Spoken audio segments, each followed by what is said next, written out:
Good morning. Good morning and welcome back to the specialised section, people attending the meeting in Geneva, and I believe a warm welcome to those who are attending online.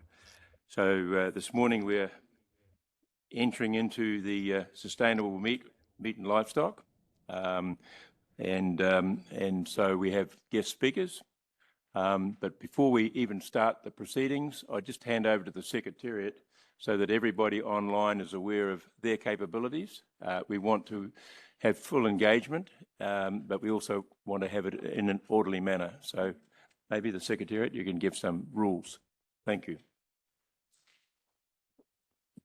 Thank you, Ian, and welcome to all. So for those who are participating online, you will notice that you are muted automatically, and we advise you to use the chat function if you have any questions, any intervention, any observation that you want to make, and we will channel those to the moderators of the sessions. For the speakers, we will be unmuting you from here, and you will have agreed with the person moderating the online part, whether you present from your computer or we present from here. So with those short remarks, all the best. Okay. So thank you. We're just going to proceed with some opening remarks, and then I will hand over to the Deputy Chair of the meeting, Jacqueline Mason from the US, and she will act as the moderator for the Sustainability Forum. So first it's my pleasure to introduce Ariel Vanna, Chief Market Access Section of the Economic Cooperation and Trade Division of the UNECE, to present some opening remarks. Thank you. Thank you, Ian, and thank you everyone for joining us today again to this seminar on sustainable meat and livestock. I'm pleased to welcome you to this as part of the 31st session of the UNECE Specialized Section on Standardization of Meat. As you know, I'll say a few words about the context of this meeting. You probably are very well aware of the SDG agenda that was set up in 2015 when the 2030 Agenda for Sustainable Development was approved, which includes 17 SDGs. And these goals are interrelated and cover all areas of socio-economic life as well as the environment. In addition to this, in 2021, the ECE Commission decided to step up efforts to promote circular economy approaches and the sustainable use of natural resources, and it asked its sectoral committees and subsidiary bodies to consider how to enhance the impact of existing available ECE instruments with this goal, to foster circular and more resource-efficient approaches, and to scale up existing tools through capacity building and knowledge-sharing activities. Following to this request, last year's thematic discussion of this specialized section related to greenhouse gas emissions from meat and livestock production. And this year's seminar takes a broader view by looking at the role of livestock in a sustainable and circular food system. Hence, the topic will be related to several of the SDGs, including SDG 2 on hunger and nutrition, and SDG 12 on sustainable consumption and production, and SDG 13 on climate. It is also related to the topic of the 70th session of the Commission, somehow indirectly. The aim of this seminar is to analyze the role of standards in sustainable and circular food systems. As you know, meat production and consumption is at the epicenter of public dialogues on sustainable food systems, climate change, and healthy nutrition, which are vital for realizing the 2030 Agenda. Meat and livestock sectors are integral parts of the larger food system with significant economic and social impacts throughout value chains, providing employment worldwide to approximately 1.3 billion individuals, while livestock alone contributes around 40% to the overall global agricultural production value, according to FAO official statistics. Furthermore, the practice of livestock production offers the ability to transform inedible grass and crop residues into meat, which is a viable source of sustenance for humans. This process effectively harnesses low opportunity cost land and feed to produce meat rich in nutrients such as proteins, vitamins, and minerals, hence contributing to food security and helping reducing nutritional deficiencies and promoting human health. At the same time, meat production is often faced with several sustainability-related challenges, such as having a relatively higher carbon footprint than plant-based foods, impacts on biodiversity loss, water and land usage. Livestock production and consumption are also linked to potential human health issues, potentially heightening the risk of air quality-related hazards and contributing to specific diseases.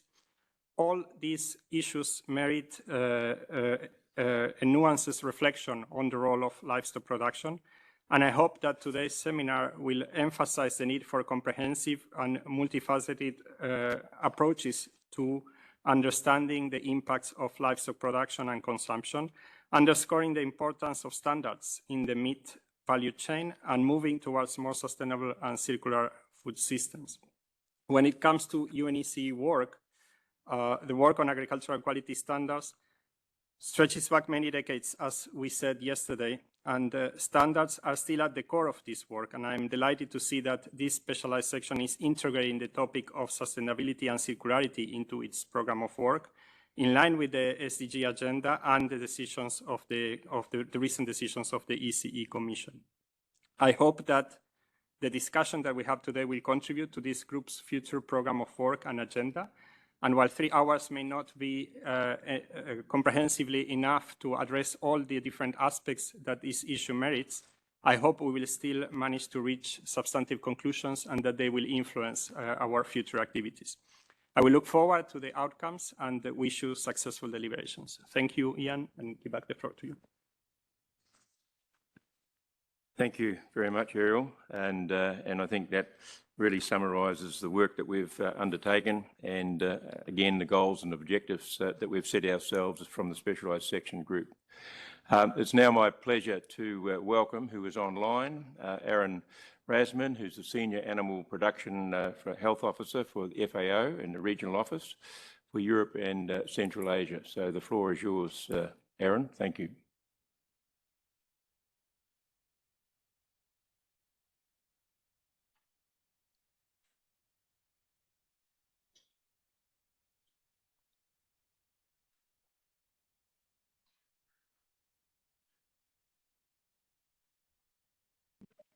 Okay. Good morning, everybody. It took me a few seconds to understand how to unmute it. This is the era of Zoom, so I had to adjust myself. Once again, thank you for the opportunity to join this important seminar. I'm once again the Animal Health and Production Officer for FAO Regional Office for Europe and Central Asia, which covers mainly the former Soviet Union countries and former Yugoslavia, plus Turkey and Albania, all that are not part of the EU yet. Meat production is indeed, as was mentioned already, is in the core of the public debate, which in FAO seen in different ways. I will further explain that in my presentation, but I want to emphasize that we are all, FAO indeed is committed also to the 17 SDGs, and particularly eradicating hunger and poverty. And as such, we are committed to develop any agriculture sector basically that will lead to this eradication. And of course, the meat sector is an important part. Nevertheless, particularly after the COVID pandemic, we realized that the livestock food system transformation is not an option, is a must, and we all need to be engaged in this process. So this sometimes conflicting situation that FAO are facing are also at the same time fascinating. And I hope to highlight it later. I wish to all participants in this important meeting, I call it webinar from my perspective, but seminar, to get the different perspective and from different angles of meat production, not only related to climate change, but also related to poverty alleviation, hunger eradication, and understand how complex the sector is, and what is the complexity that is still waiting for us in all of this process of food system transformation, in this case, livestock system transformation. So with this short remarks, once again, thank you for the opportunity. Thank you for participating, and I'm looking forward for the panel discussion and presentation. Thank you very much. Enjoy the meeting. Thank you very much, Aaron, for those opening remarks. I think it's heartening for all of us to hear that, to a degree, we're all committed for the same outcomes, the same goals. I think last year when we started the sustainability discussion, one of the concerns I had, there was a tremendous amount of work taking place, scientific evaluations. It just seemed a little bit disorientated in the sense we weren't connecting the dots. People were doing stuff in isolation. So one of the goals that we have here is to try to facilitate, at least raise the bar, or raise the awareness is probably the better point, to the broader industry. Last year we were a little bit narrow in our on reflection, we were a bit narrow considering mainly just emissions, when there's a much more in the sustainability forum that we need to give consideration to.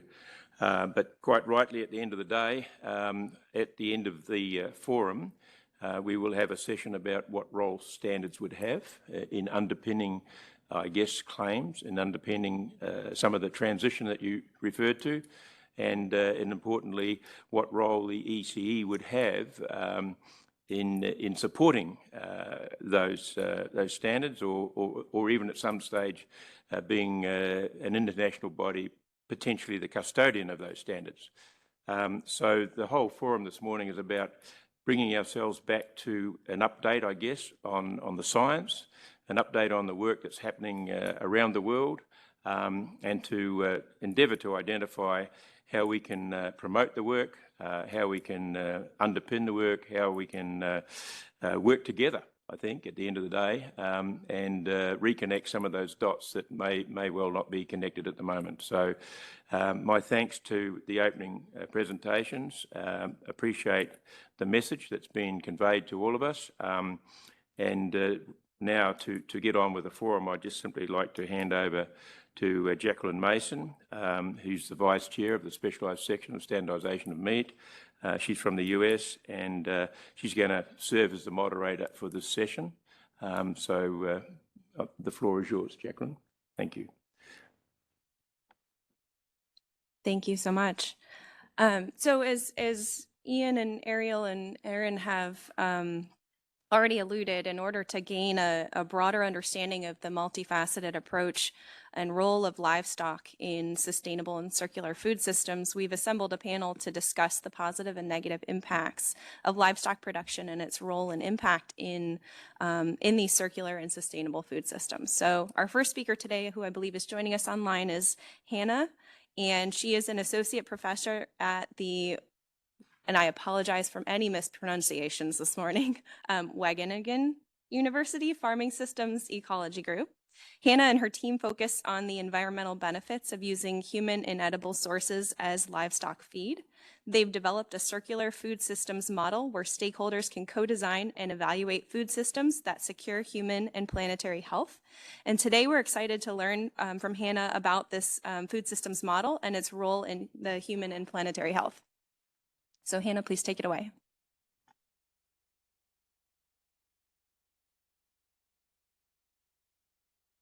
Hello, can you all hear me?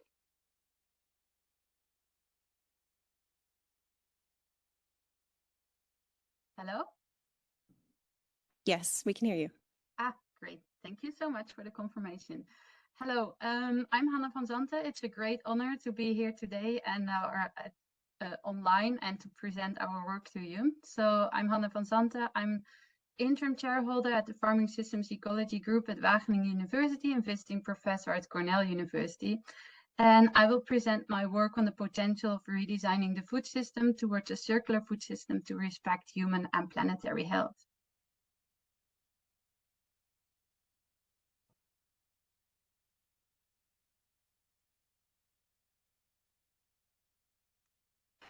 Is there a role for animals in the food system? Our research over the last years shows that animals can in fact play an important role in future food systems if we redesign the food system based on, for example, circularity principles. And this also implies a reduction in livestock numbers. And during this presentation, I will show you how we came to this conclusion. So how would such a circular food system look like? First of all, in a circular food system, we aim to respect the boundaries of our planet, and we want to make sure that we produce enough healthy food for everyone on this planet. And we can do this by, first of all, avoiding waste in general. So this also means, for example, overconsumption, and of course, reducing the amount of food waste that we have at the moment. And only if we cannot avoid waste, we aim to recycle it in the food system by, for example, using it as a fertilizer or to feed it as to our animals. So over the years, we did a lot of research on the potential role of animals in circular food system.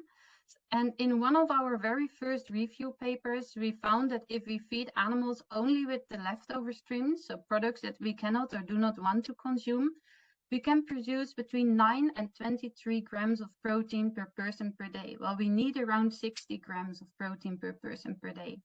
So if we would replace this between 9 and 20 grams of protein from animal source food per person per day by plant-based products, we would in fact need more arable land. And that brings me to this next figure here. Here you can see the amount of arable land use in a certain diet and the amount of animal source foods in proteins in a certain diet. And you can see 3 different diets: a vegan diet, a circular diet, and our current diet. What you can see here is that the circular diet results in the lowest amount of arable land, lower compared to the vegan diet and much lower compared to our current diet. We did a similar study for greenhouse gas emissions, and this study focused on Europe, while the other study was a global study. What you can see here is the amount of greenhouse gas emissions per person per year, and the amount of animal source food and proteins again per person per day. And what we did here is that we took the Eat Lancet diet as a starting point. So what we did is we assessed the amount of leftover streams that can be produced from the plant-based part of the Eat Lancet diet, and assessed whether or not it's possible to produce the recommended amount of animal source food by only feeding the animals with those leftover streams from the plant-based part of the diet. And we assessed 3 different scenarios: a healthy one, a healthy -1, and an only circular one. In the healthy one, we followed the recommended range of animal source food from the Eat Lancet. And what you can see here is that if we feed the animals only with leftover streams and stay within this range, we reduced greenhouse gas emissions compared to the Eat Lancet diet, but we also reduced the amount of animal source food. If we then go to a healthy minus diet, you actually see that in this case, we consume refined grains instead of whole grains, so it's less healthy, but we create more co-products and therefore the role of animal increases, and therefore we again get more animal source foods. But also greenhouse gas emissions go up. If we then completely ignore the recommendations of the Eat Lancet and just try to produce as much animal source food as possible by only still feeding them with leftover streams, we get more animal source food. Also, greenhouse gas emissions go up. But in this case, we don't produce the amounts or the types of animal source foods that are recommended in the Eat Lancet. We did a similar study, but instead of following the Eat Lancet recommendations, we used the National Food-Based Dietary Guidelines for different countries in Europe under different scenarios. And what you see here are different figures. So let's first take the one for milk. And what we did is we assessed whether or not it's possible to produce the recommended amount of milk by only feeding the cows with the leftover streams. And if it's on the blue side of the line with the blue arrow, it means that this is possible. If it's on the red side, it means it's not possible. So for milk, you see that in a lot of cases it's possible. For beef as well. For pork becomes more complicated. Chicken, eggs, and fish is in fact not possible. So this shows us that the guidelines, the food-based dietary guidelines for health and environment and circularity not always go hand in hand with each other. But overall, what we found is that using animals as a kind of recyclers is a no-regret solution. But we also really saw that their role depends on how we redesign the food system. What do we eat, for example? To get a better understanding of this connection between production and consumption, we developed the Circular Food Systems model called CFOS. And what this model does is it aims to reduce the environmental impact in terms of, for example, land use and greenhouse gas emissions, while making sure that we produce enough healthy food for everyone. And with healthy food, I mean the nutrients that are in the food, but also the types of food. So not too much sugar and enough fibers and so on. So we published this model now for Europe in April in Nature Food. And what we did for this model is that we divided it in different zones. We have different zones in Europe based on climate and soil conditions. So if the model selects a certain crop, then we create different products. We create crop residues, we create byproducts, and we create food. Part of this food might be wasted, so therefore we also create a certain amount of food waste and human excreta. And all those different leftover streams can be used as a fertilizer or as a feed for animals. If we use it as feed for animals, we create again different products, such as animal source food. We create co-products such as slaughter waste and the manure from animals. And those products again can be recycled in the system. So at the end, the model tells us which crops to grow where, which type of fertilizers to use, which animals, how many animals, and how productive should those animals be, and what should we eat to respect human and planetary health. So let me now go to the results of our first paper, which assesses different scenarios of redesigning Europe based on circularity principles. So we had 4 different scenarios. A baseline scenario, which represents today's scenario. Then we have the Sur-Agri scenario, which is a production-oriented, applies production-oriented circularity principles, but still focuses on today's consumption pattern. Then we have the Sur-Health scenario, which applies production and consumption-oriented circularity principles. So in this case, we consume a healthy diet. And then we have the Surpopulation Plus scenario, where we also apply production and consumption-oriented circularity principles, but compared to the Sur-Agri and the Sur-Health scenario, which focuses on a self-sufficient European food system, the Surpopulation Plus scenario also aims to produce as much healthy diets for outside Europe. So let me now go to the results.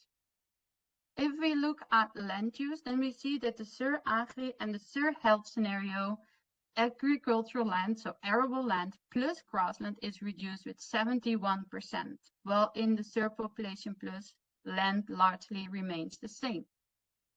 Then if we go to greenhouse gas emissions, we see a reduction in the Sur-Agri of 22%, in the Sur-Health of 29%, and in the Surpopulation Plus of 38%. But the overall emissions go up with 55%. So that means that the local environmental pressure largely increases in this last scenario. But in this case, we also produce 760 million extra healthy diets. And that brings me to the health aspect, the diet aspect. So in the first two scenarios, we consume today's diet. But then in the SUR Health and the SUR Population Plus, protein intake is reduced to 64 grams of protein per person per day. And this reduction largely comes from animal source foods, around a reduction of 50%. And we see that the ratio between animals and plant protein changes from 60-40 to 40-60.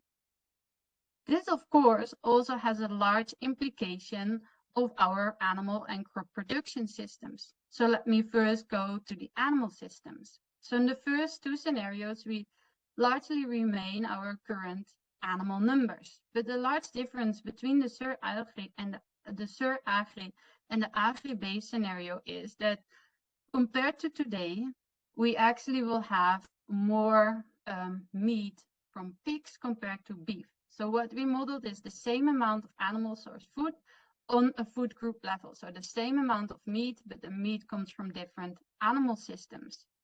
Then in the SUR Health scenario, we see a large reduction, and we see actually that mainly dairy, laying hens, and fish are remains in the system.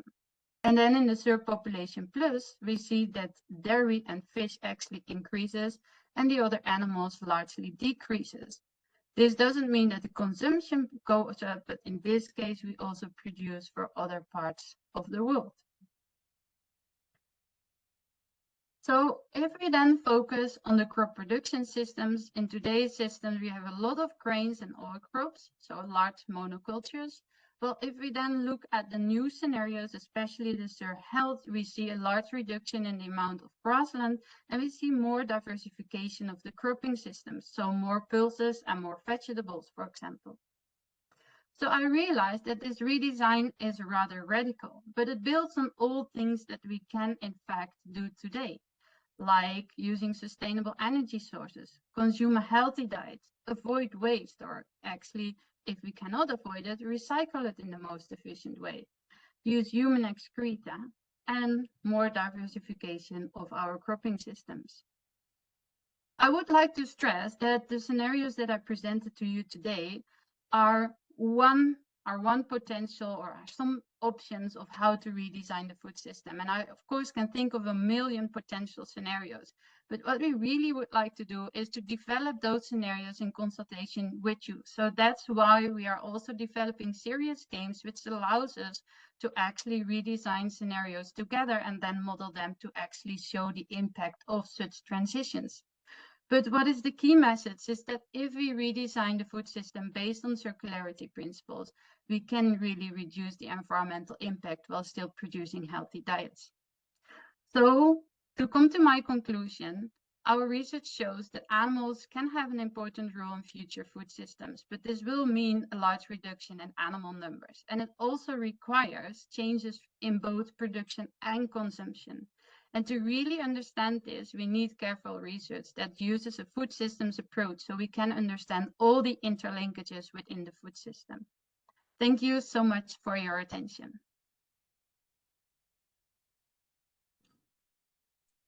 Thank you so much, Hannah. Our next speaker is Pierre Ederer, and he is a renowned scientist and the founder of the Global Observatory of Accurate Livestock Sciences, whose mission is to research and communicate scientific evidence about the role of animals in the global food system. We had the privilege to include Pierre in our seminar last year, where he introduced the Planet Food System Explorer, which is an online tool that allows more regional and species-specific solution pathways for the circular flow of an agricultural system. And today we look forward to hearing from him updates on this exploration tool and any additional insights he's gained over the last year. Thank you very much.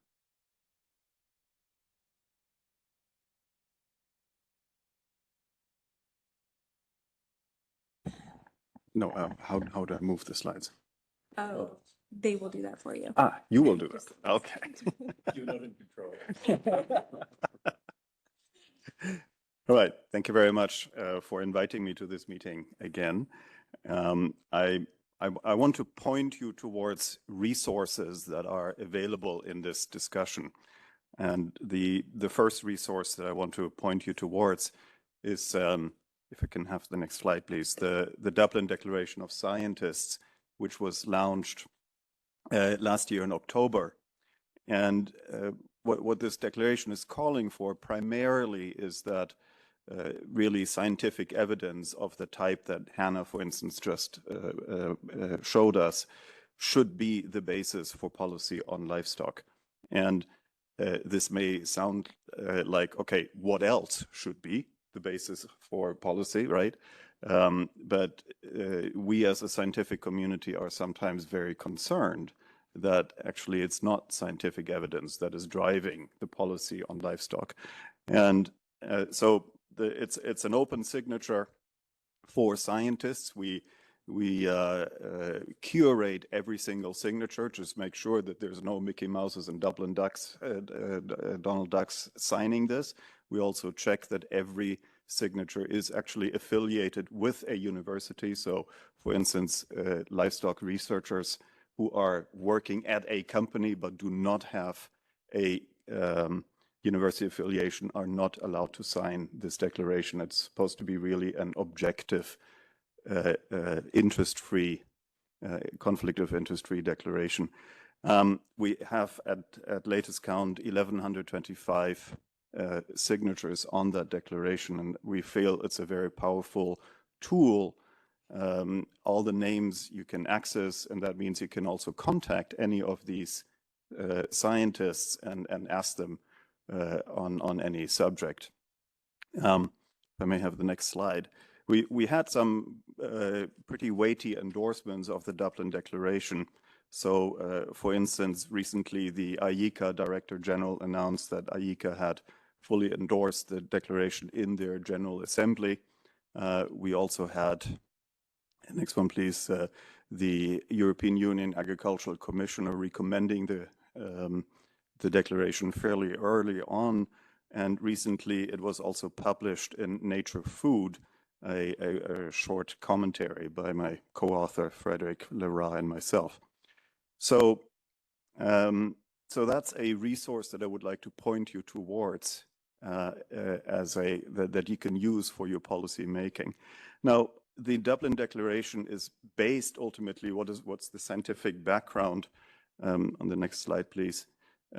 That's this publication here in Animal Frontiers that was published in April of this year, called The Societal Role of Meat. And in this publication, it has already in the last couple of months kind of become the reference publication for global evidence-based livestock argumentation.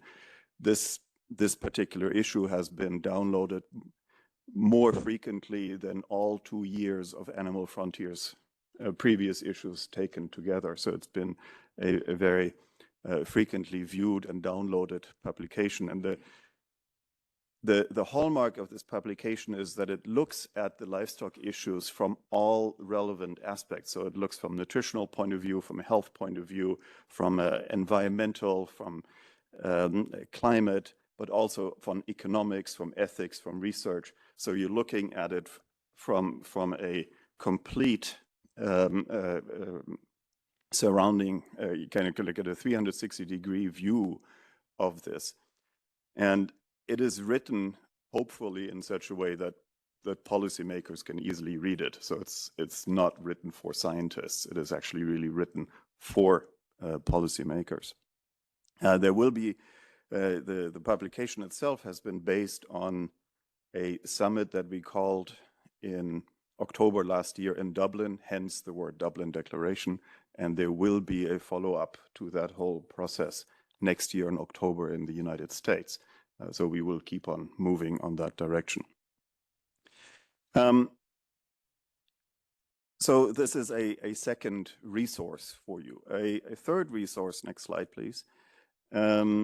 Oh, yeah, the Dublin Declaration, by the way, has roots in the United Nations Food Systems Summit from 2021. That's where it kind of got founded and got started. So I just want to highlight that too. All right. So Hannah just mentioned that there is a million possible different scenarios how to think about circularity in the food system. And I could not agree more with her. And because it's a very complex system, and it's very difficult to say, well, I'll fix myself a certain couple of assumptions and then I drive certain scenarios.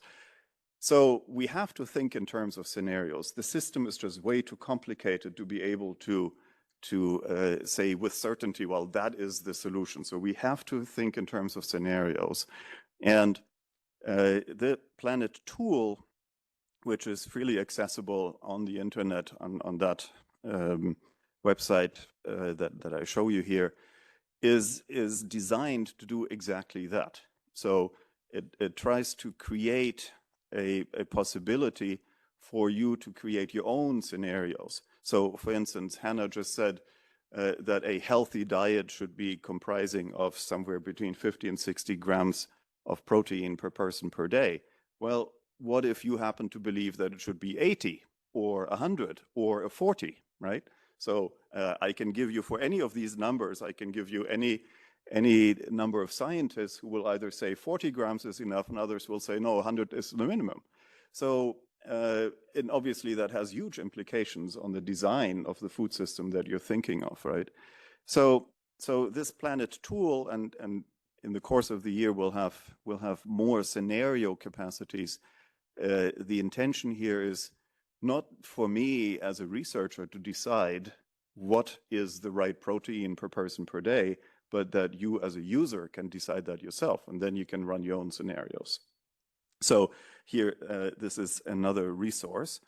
We're creating all kinds of illustrational charts around this. So you may, if I flip through the next couple of charts, for instance, you can see how different resources in the world, this is a biomass flow system, right? So how it flows from production to processing, and then how these kilo flows, this is kilo of biomass, now looked at a world basis. No, previous chart, please.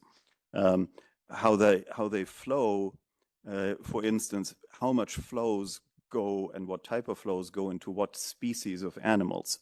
And then from those species of animals, they become food again. So, but this would be a view with the unit of kilograms of biomass. But what if we looked at the system in terms of protein? So not kilos of biomass. So now next slide, please. What is it if we have kilos of biomass on the left side and kilos of protein on the right side? Then you see already that animals have a substantially more important part in the global food system. And you can look at this for all the 237 countries that we have, but this is now the world view. You see how much more animals contribute in terms of protein supply to the globe. But if you then take it even further on the next slide, and you look at bioavailable protein, because protein is not equal protein.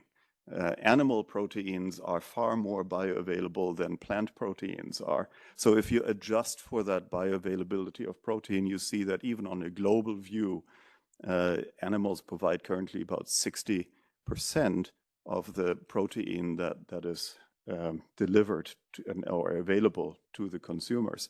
And obviously in rich countries, high income countries, that ratio is even higher. It's about 80%. And in poor income countries, it's about 50%. So all of these kind of things you can explore by yourself, and that's why we call it a food system explorer, right? So I encourage you to go to that website and play around with it. Just very quickly, a few more other presentations that you will find there. For instance, bioavailable protein per head per day for each of the 237 territories that we have. Or next one, the protein composition in gram per day per person for any country here, for instance, with the example of Niger, because Niger happens to be in the news the other day, and compared to peer income groups. And what you will see, for instance, when you look here at Niger, you think, wow, they get a lot of protein from pulses and nuts, apparently. And so that is apparently a data flaw in the FAO statistics. Niger has had a very successful program of growing cow beans over the last couple of years, as I discovered. But these cow beans are used to actually export throughout all of West Africa. They're not eating all these cow beans themselves. So these are the kind of things that you find out if you play around with these numbers. All right, next chart. Here's an overview in terms of how health statistics over the last 30 years have changed. I'll skip that over in the interest of time. And here is a land use resource. How is land being utilized for each country? Also, all of these things are completely interactive. Now, I would like to highlight one analysis that we did in the next chart. And that is, if we look at the cost of proteins by source and region. So what we see here is the blue bar is for all high-income countries in the world, we spend about 65 US dollar cents, PPP adjusted, purchasing power parity adjusted, per 10 grams of bioavailable protein. All right, so if I get myself a burger and I use it in terms of 10 grams of bioavailable protein to me in the body, I spend in high-income countries about 68 dollar cents per 10 gram. And in upper middle income countries, excluding of China, that's the dark green thing, this number will be about 45 US dollar cent. This is derived from a World Bank data set that as researchers we have access to. So if you go through this, next slide, please. So for different type of countries, so lower middle income countries, low income countries in the red, light green for China, light yellow for India. So you see that cattle meat proteins cost somewhere between 45 and 65 US dollar cent per 10 gram of bioavailable protein. So you can do the same thing for all the other ones. So pig meats, poultry meats. You see that pig meats are roughly the same price. Poultry meats are significantly cheaper. Then there comes fish, eggs, milk, pulses, and starchy staples. Now I'd like to highlight one thing here. Next slide, please. So look at the price for starchy staples is somewhere around 40 US dollar cent per 10 gram of bioavailable protein, more or less around the world. All right. So this is not the price for the kilo of starchy staple, but it's the price for the bioavailable protein that it gives to me. And compare that, next slide, with poultry meats and eggs. And you see here that the eggs and the poultry meats are actually at around 25 US dollar cent. So what that means, if I have a kilo of wheat or a kilo of maize or a kilo of soybeans, because that's what these are, the starchy staples, right? If I have a kilo of grain of something, then I'm better off to feed that kilo to a chicken and then eat the chicken or eat the egg of that chicken. Because on a bioavailability adjusted basis, from an economical point of view, and I am an economist, from an economical point of view, you actually get almost twice as much bioavailable protein out of the same grains if you have fed that to an animal instead of eating it yourself. And that ratio is typically not considered. That from an economical point of view, it simply makes more sense to be feeding these feedstuffs to animals rather than eating them yourself. We have enough calories around the world. There is no shortage of calories, but there is a shortage of micronutrients and proteins. So this is some type of analysis that is, for instance, published in the Animal Frontiers issue that I just mentioned earlier, that you can also get out of the Goal Sciences website, and that is being highlighted in various analyses. So I just wanted to show you this one, what the kind of analyses that we still need to be doing in order to get to the right design of a global food system. And with that, I think I'm at the end of my presentation. So please follow us on goalsciences.org and various social media or on our newsletter for updates of what's coming. Thank you very much for listening.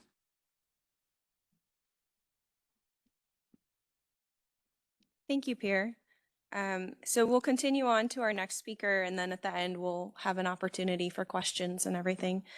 So our next speaker is John Gilliland, who is a professor of practice for agriculture and sustainability at the Queen's University Belfast, and the director for global agricultural and sustainability for Denvish Nutrition. He's also a special advisor to the UK's Agriculture, Horticulture and Development Board. Last year, John joined us to discuss achieving net zero and the role of increasing carbon stocks on the farm. And this year, he's joining us to discuss the circular economy transition that's happening in the UNECE region from a practitioner's perspective.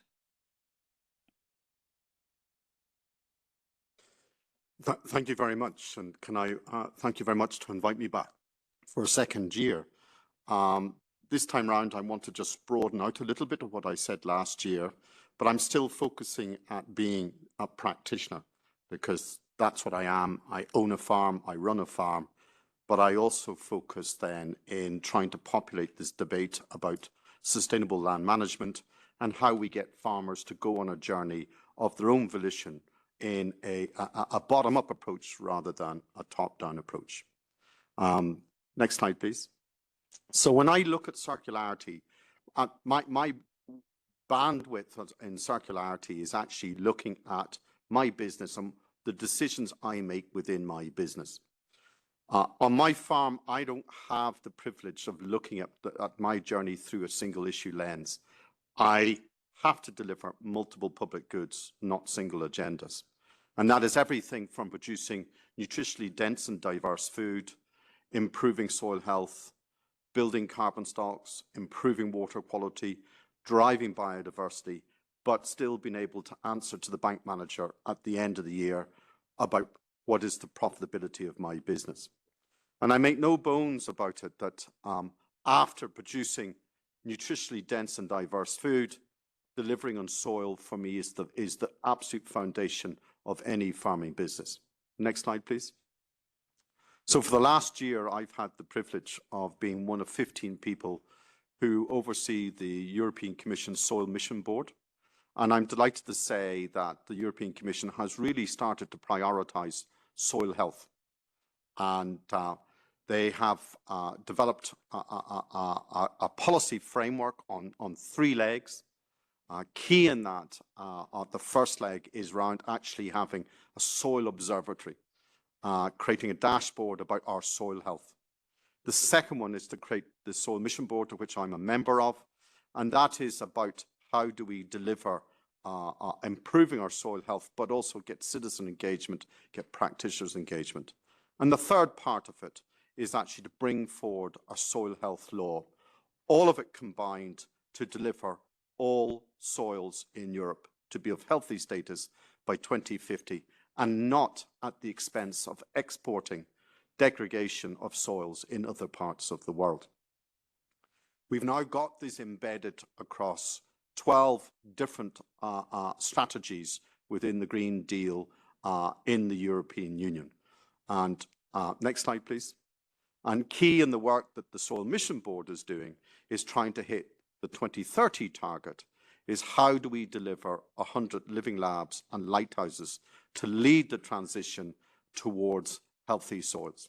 These are fundamental because at the end of the day, if we want healthy soils, we actually need behavioural change of practitioners, of people like me. And these living labs are built on 4 building blocks.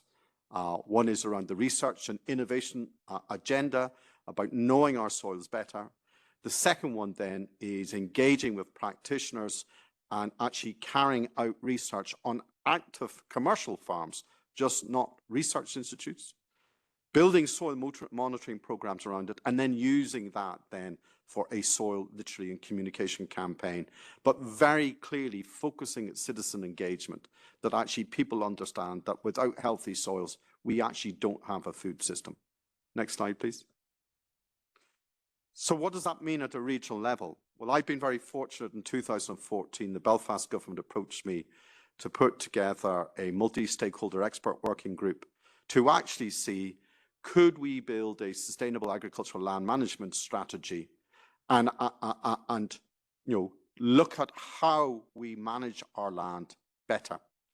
We published that in October 2016, and we recommended that actually if you can't measure, you can't manage.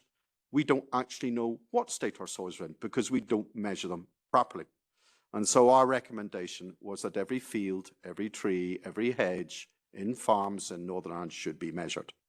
I'm delighted to say that actually, regardless of the fact that we have no government in Belfast, is that we were still able to secure £45 million of funds, and now we're into our second year of measuring every field, every hedge, every tree. In Zone 1, which was 25% of Northern Ireland, we had a 92% farmer uptake. Zone 2 will close at the end of this month, and we're expecting something similar.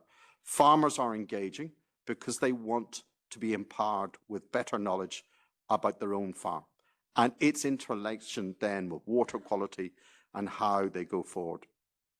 Next slide, please. Key in this process was the recognition that actually the measuring, reporting and verification of improving soil health and improving our water quality and building our carbon stocks was a public good. So that this could never have happened without government intervention to actually lead that measuring, reporting and verification in a single, credible way that can reassure concerned society that the train has left the station and it's going in the right direction. Next slide, please. So the next challenge for me was, well, I'm involved at a European level, I'm involved at a national level. Could I now look at doing this at a local level? Could I form a partnership with 6 other farmers in Northern Ireland, and could we go on a journey?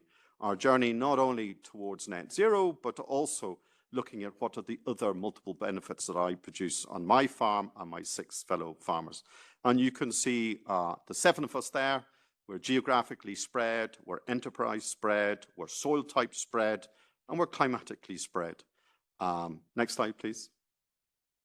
And really, where have we started on this journey? Well, what we've started is we wanted to learn our numbers. Much that all of us are good farmers, we actually did not know our baselines. We didn't know how we impacted water quality. We didn't know how we impacted carbon stocks. We didn't know how we impacted in greenhouse gas emissions. So really, more than anything else, we wanted to start baselining and repeat that baseline every 5 years, benchmark our progress against our peers, but to deliver in the case of net zero, the ultimate, where net zero isn't just about zero emissions, it's also about building carbon stocks, embedding renewables, embedding waste management. And when all of that together equals zero, then that is net zero. But key in this journey is also to deliver other public goods as well. Next slide, please. So just to give you a little bit of a feel, okay, the next couple of slides are about net zero, but it's important to show what it looks like from a farmer's point of view. So we have engaged a life cycle assessment calculator. The one that we have used comes from the Scottish Rural College, SRUC. It's called AgriCalc. And you can see there in our 7 farms what all our emissions are. Next slide, please. We've also engaged, they have a carbon sequestration module, a last one to tier 1 when the emissions are to tier 2, but at least we can start to get a feel of farmers as custodians of carbon as well, and how that can annually increase if they look after their land. Next slide, please. And when you do this and you put the 2 together, you can actually come then, what is their net emissions on their farm? And what is the percentage reduction, the net carbon of that business is compared to the gross emissions. And what you can see are no 2 farms are the same. There is no silver bullet. We need to empower individual decision makers on farms with good information so they can go into the toolbox and pick the right tools for their business. But the other thing is there are farms already out there that are beyond net zero, which is never recognized. They may not be beyond gross zero, but they are beyond net zero. Next slide, please. So one of the key things we wanted to do is get a better handle on this so that we could prove to society that we have a journey of integrity. And key in this, on our journey on net zero, but also on journey on soil health, is again measuring and managing, using new sophisticated technologies to actually give us a degree of resolution unprecedented. So we engaged aerial LiDAR technology using laser scans, 40 scans per square meter, and we engaged new soil sampling technologies down to 1 meter, where we could measure our soil organic carbon stocks at 0 to 15 centimeters, 15 to 30, 30 to 60, and 60 down to 1 meter, so that we could look at what land uses leave what carbon where. Next slide, please. So when you actually do that, you come up with extraordinary answers. And certainly, if I look at this, this is a summary of all the carbon across the 7 farms. And the first thing you notice is just on 7 small Northern Irish farms, we are managing over 500,000 tonnes of carbon stocks, which is a huge figure. And we as farmers are custodians of that carbon before we produce an ounce of nutritious food. What is also interesting, and particularly on my own farm where we have a lot of trees, 80% of the carbon is still on my farm in the soil, and across the 7 farms, 97% of that carbon is in soil. One of the challenges we've set ourselves is when we repeat this in 5 years' time, hopefully we will have 540,000 tonnes. And so just like we've set ourselves targets of getting our greenhouse gas emissions down, we've set ourselves targets of building carbon stocks up. The key question, one of the key issues for policy developers, is actually how will that additionality of increased carbon be rewarded? And that's not clear. And until that's clear, you will never get the scale of behavioral change that you need. Next slide, please. So one of the key things then is we wanted to change our behavior. And the approach that we've taken as 7 farms is the circular approach. And I make no bones about it. It starts with actually becoming a more efficient farmer. We looked at the genetics of our animals. We looked at the age of slaughter. There's no point having old animals for beef out there when you can produce them younger. Cow size, animal health. Right at the start, looking at soil health, soil pH. Most farmers forget that soil pH is the most fundamental thing if you want efficient plant growth, whether it is for plant-based or animal-based food. The roles of legumes, the roles of herbs, actually looking at sward diversity, reducing synthetic nitrogen, planting more trees, planting more hedgerows. Even the idea of using herbivores as browsers and actually grazing trees and installing renewables. All of those we've approached. Next slide, please. And when you do that, lo and behold, we went through our life cycle assessment twice, once in 2021, once in 2023. And what you can see is all farmers, when empowered with really good information, have made positive change. And you can see some quite dramatic improvements just by empowering and educating land managers. Now, it was helped by the fact in the middle of this, we had a crisis in the price of fertilizer. That certainly focused our minds and allowed us to reduce the amount of fertilizer. But also looking at increasing the use of legumes, so really taking nitrogen out of the sky and using plant biology to leave that nitrogen at root depth and drive plant production. Focusing on animal health, people don't realize that actually in a circular livestock system, you need healthy animals. You need to understand why animal health is really important. Next slide, please. Key in this process, I said right at the start in circularity, is net zero isn't the only thing we've been trying to deliver. But we've been able to use the technologies of our journey to net zero, like LiDAR, in different ways. This fanciful colored map here is what we call a runoff risk map. One of our biggest environmental issues in Ireland is that we have elevated levels of nutrient in our watercourses. Why? Well, we get extreme rainfall events, and it washes nutrient off the land into the watercourses. 80% of the nutrient that goes into the watercourses happens during extreme rainfall. LiDAR, using a different piece of software, not only allows us to measure our carbon in our trees and hedges, but allows us to create our routes of runoff risk, When we overlay that with our soil fertility, we can create critical source areas. And so now we can see exactly, as a land manager, where is it that I need to do something? This is my colleague Hugh Harbison's farm. Next slide, please. And what you can see in Hugh's case, Hugh has decided, having seen this, is in his journey to get rid of synthetic nitrogen and to get away with a monoculture of perennial ryegrass, he's put herbs and legumes in. What you're seeing here is a big, long plant of chicory, which is a herb, really deep roots. And the great thing is he's now planted that in his runoff risks. That's opened up his soil. It's minimized the risk of nutrient running off the land because now the water is going into the soil and the soil is doing what it's made out to be. So that's where you're delivering multiple public wins, but through a position of informing and empowering Hugh as a farmer. Next slide, please. On my own farm is somewhat different. And one of the big policy debates out there is this issue, what do we use our land for? Now, on my farm, I have 5 totally different land uses, and they all have been fairly regimented. The youngest being a willow energy crop, 28 years old. I've got deciduous woodland that's 30 years old. I've got permanent pasture for grazing cattle, 200 years old. I've got a silver pasture, 120 years old, and I've got a deciduous woodland of 250 years old. And really what we wanted to see was actually what is the impact of different land uses on my soil and on the soil biology underneath that. Next slide, please. And right at the core of that and delivering multiple goods is biodiversity. In a recent paper published in the National Academy of Science earlier in August, they reiterated that over half the world's biodiversity is within the soil. And many people forget that. And what we wanted to do is we wanted to see the difference of increasing biodiversity in soil and the role of livestock feces. And what you can see here, courtesy of a very good master's student I had on a placement from Wageningen University on research, Ricardo Bavara, is when we came and looked at earthworm populations. It was only where we had livestock grazing with their feces inoculating the biology did we see the quantity of earthworms.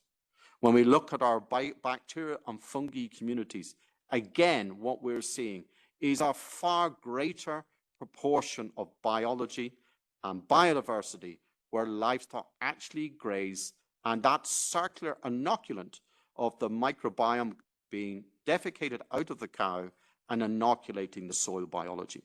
Next slide, please. So when you do something like this and you go and look at what is the impact on carbon stocks, and Ricardo very kindly did that as well. On starting this, what we want to do first of all is just compare, is our soil clay, silt, sand, because clay soil holds more carbon than silt, and silt holds more carbon than sand. So you do this soil texture classification, and on my farm, what we're seeing is actually I've got quite considerable uniformity. So then when we go and look at our soil organic carbon stocks right down to a meter, what we can see is quite clearly that complexity is the best solution. What we're seeing with our silver pasture, which has by far the most soil organic carbon, is that we have grass there, roots at 15 centimeters. We've got herbs and legumes with roots down to 30 centimeters, and we've got trees whose roots are down to 60 centimeters. All of them are laying carbon down simultaneously. What is clear is a monoculture of grass or a monoculture of trees does not give you the best solution.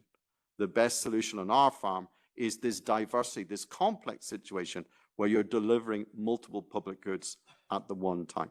Next slide, please. So with that aim, what I want to do in my own farm is actually, could I be innovative in circularity? And so we became one of the first farms in the world to actually try grazing trees. So cattle and trees in the same place. We tied up with Queen's University Belfast, with the Agri-Food and Bioscience Institute, the Foyle Food Group, on my own farm, Brook Hall, and we ran a full-blown trial last year. Next slide, please. And this is the published paper that is now, a poster that is now, was presented in Brazil in June time, and we saw a 27% reduction per kilo of live weight gain, where ruminant cattle were grazing trees in our case, a willow with condensed tannins. So really showing that there are environmental wins in circularity as well as human health wins. Next slide, please. So I just want to finish off and say, for us, looking at circularity within the farm gate, it is a partnership of innovation, precision baselines, training, empowering farmers that actually will deliver a credible circular economy. One that is also a just transition, because we need to get farming communities through this transition. A world that delivers the transition but has no farmers to produce food or manage the environment is a problem to us all. And key on that is we do it in a way that we can deliver nutritionally dense and diverse foods so that our citizens can have a diverse diet to lead to a healthy life. Thank you very much.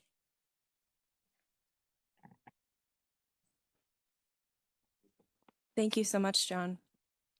So our next speaker is joining us online, Frank Mitloehner, a professor from the University of California, Davis, and the director of the CLEAR Center.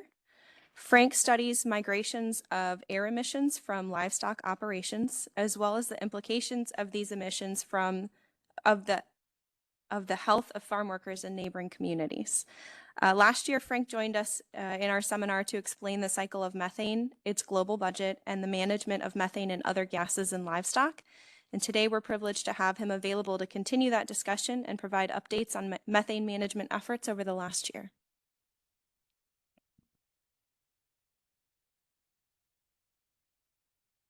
Can you see my slides? Can you see my slides?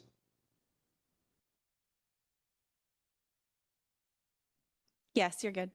Okay. All right. Good morning, good afternoon, wherever you are in the world. I am very privileged to be here again presenting to you. And similar to what John just alluded to, we have similar experiences, namely that working with farmers to manage emissions can really get us a long ways. I will focus my presentation on methane, just like I did last year.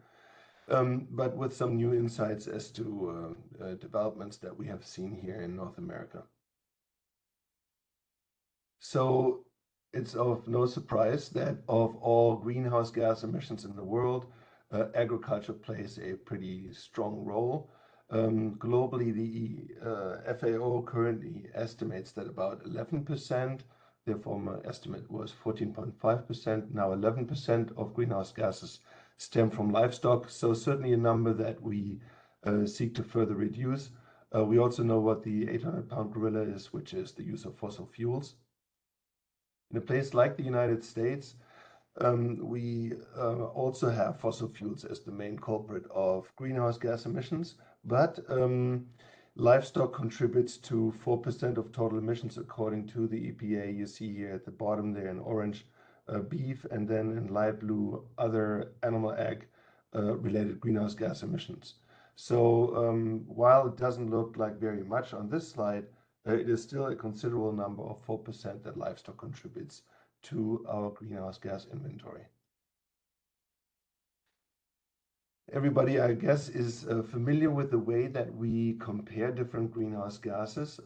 This so-called GWP 100, a matrix is used, global warming potential, that ascertains that methane is approximately 28 and nitrous oxide 265 times more potent than CO2.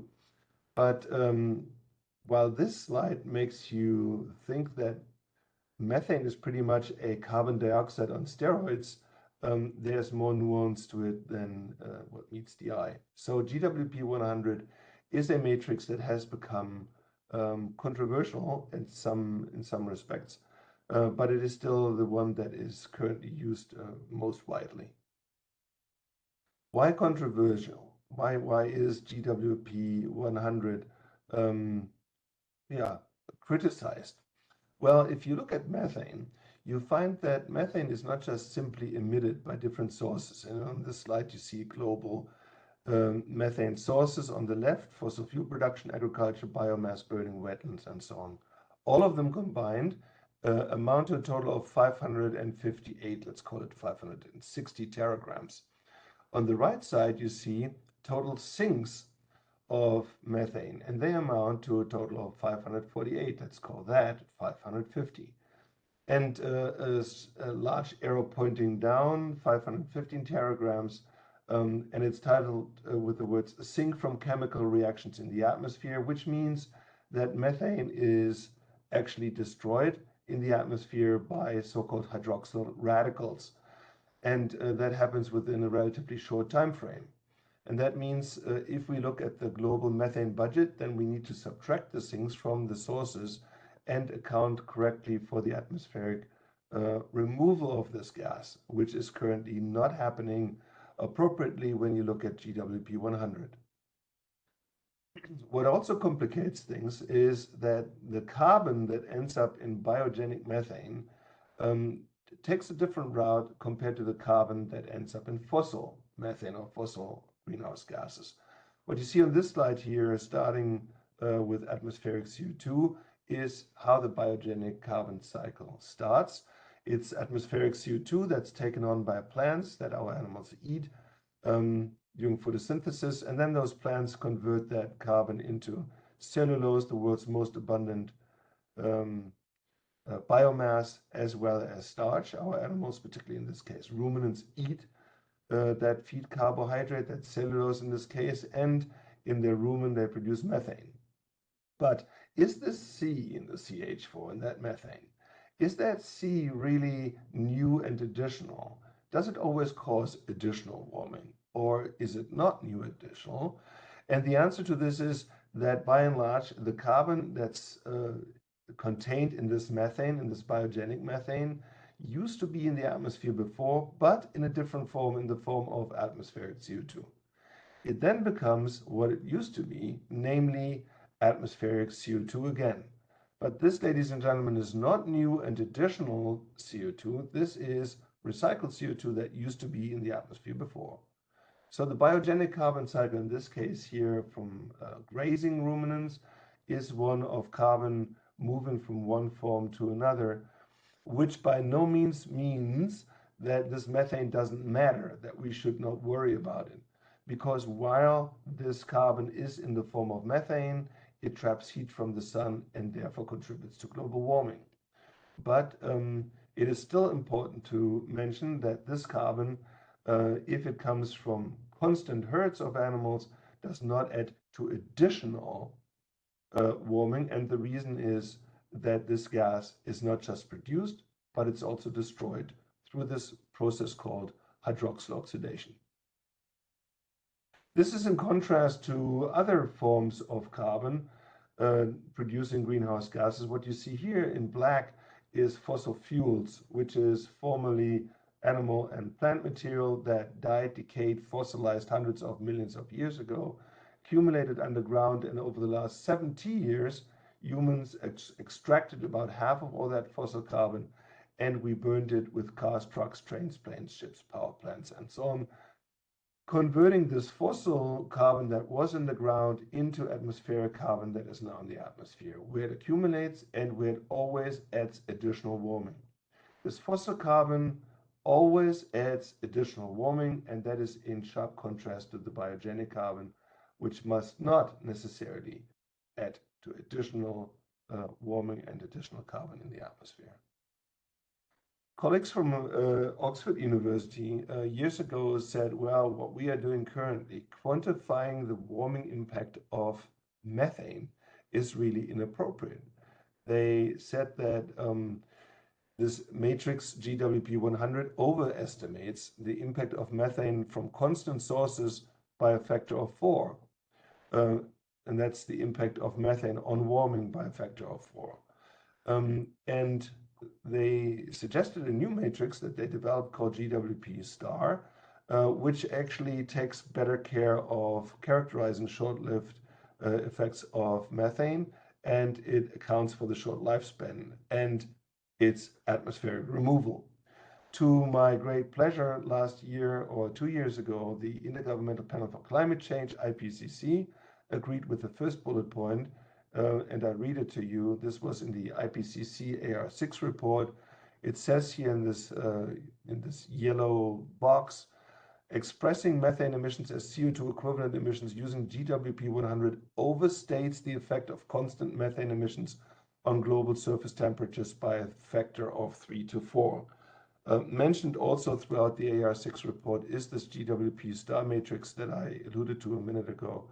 So let's compare the GWP 100 to the GWP star and see how they indeed compare. And I want to use 3 different scenarios. The first one is one where over 30 years on the x-axis, methane is increased by 35%.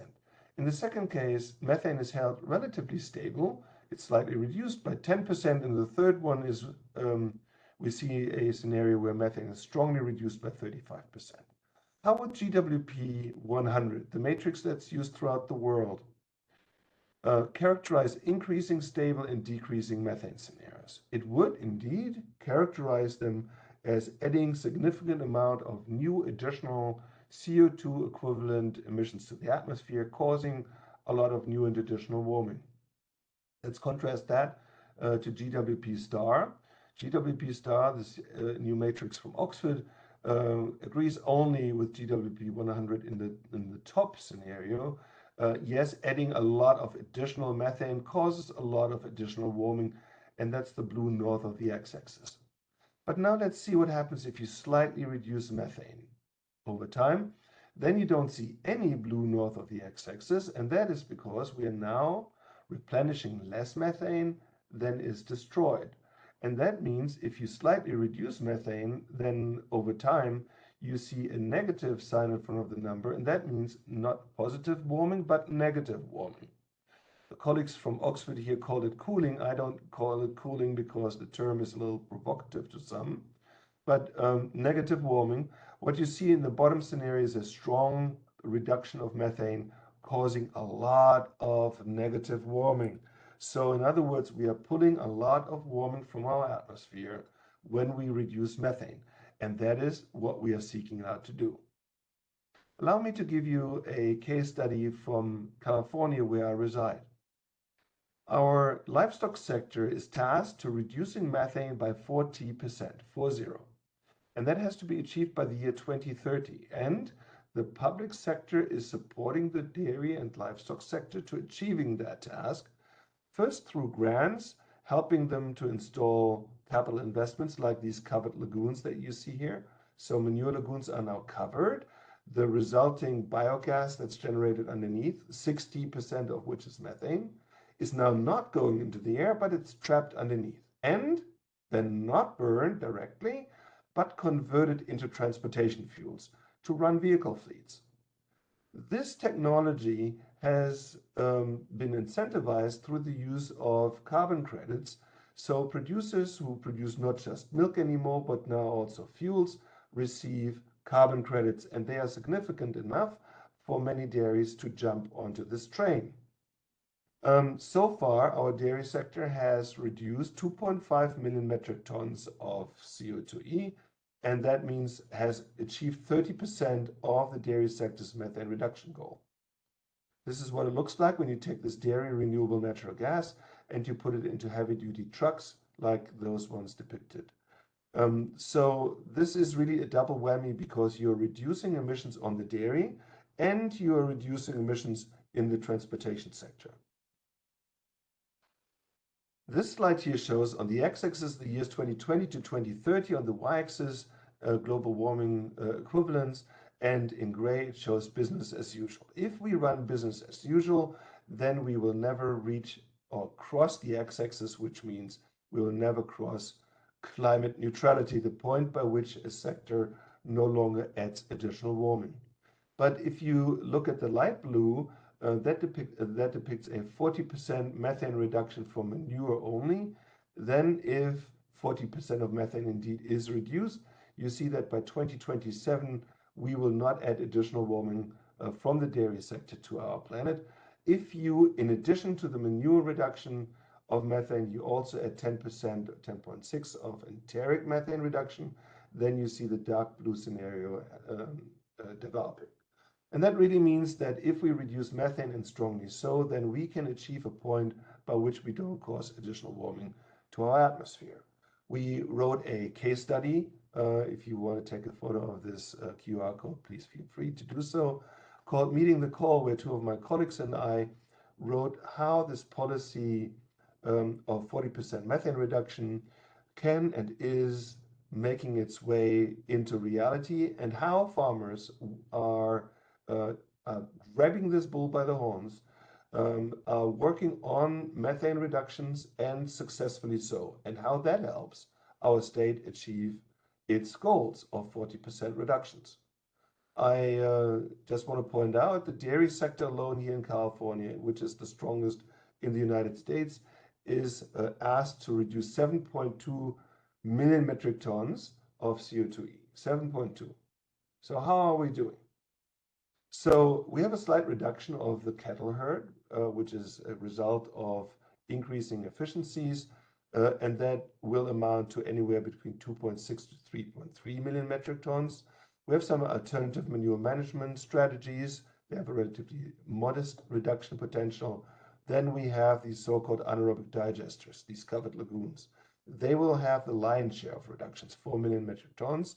And we will feed additives, and they have a range between 250,000 to 2 million metric tons. If you now add all of this together, then you see in blue here at the bottom, we will achieve a reduction of 7.6 to 10.6. In other words, our dairy sector will exceed this 40% methane reduction goal, and by quite a bit. This is just one slide here showing one of the mitigation approach, which are feed additives that if you add them to the diet of animals, they can reduce a significant amount of enteric methane.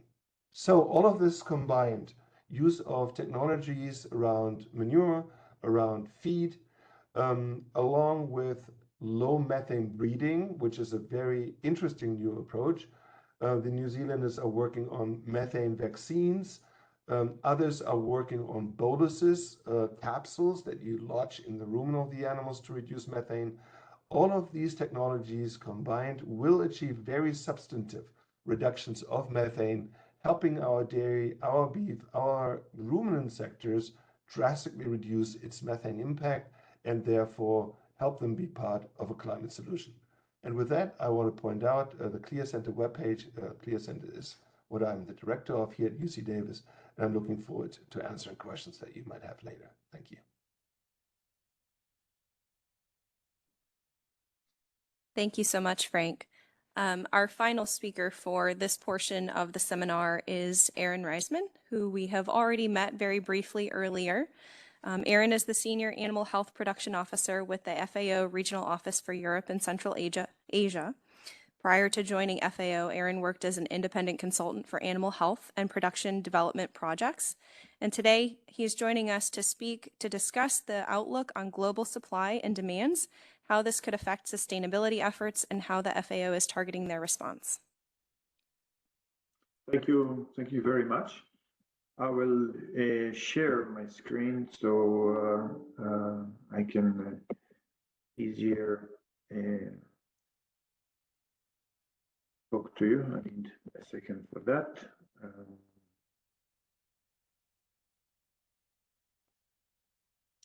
Okay, let's put it in. So briefly today, I will talk about the meat, livestock, food system, just beyond buzzword, because the word food system and the food system transformation has been an important part of the discussion, but sometimes it feels that it's overused. I feel obligated almost to give a brief introduction about the Food and Agriculture Organization of the United Nations. We have a global mandate, of course, to improve nutrition with increase agricultural productivity and raise the standards of living in rural population, and by that, of course, reducing rural poverty and also hunger, eradicate hunger.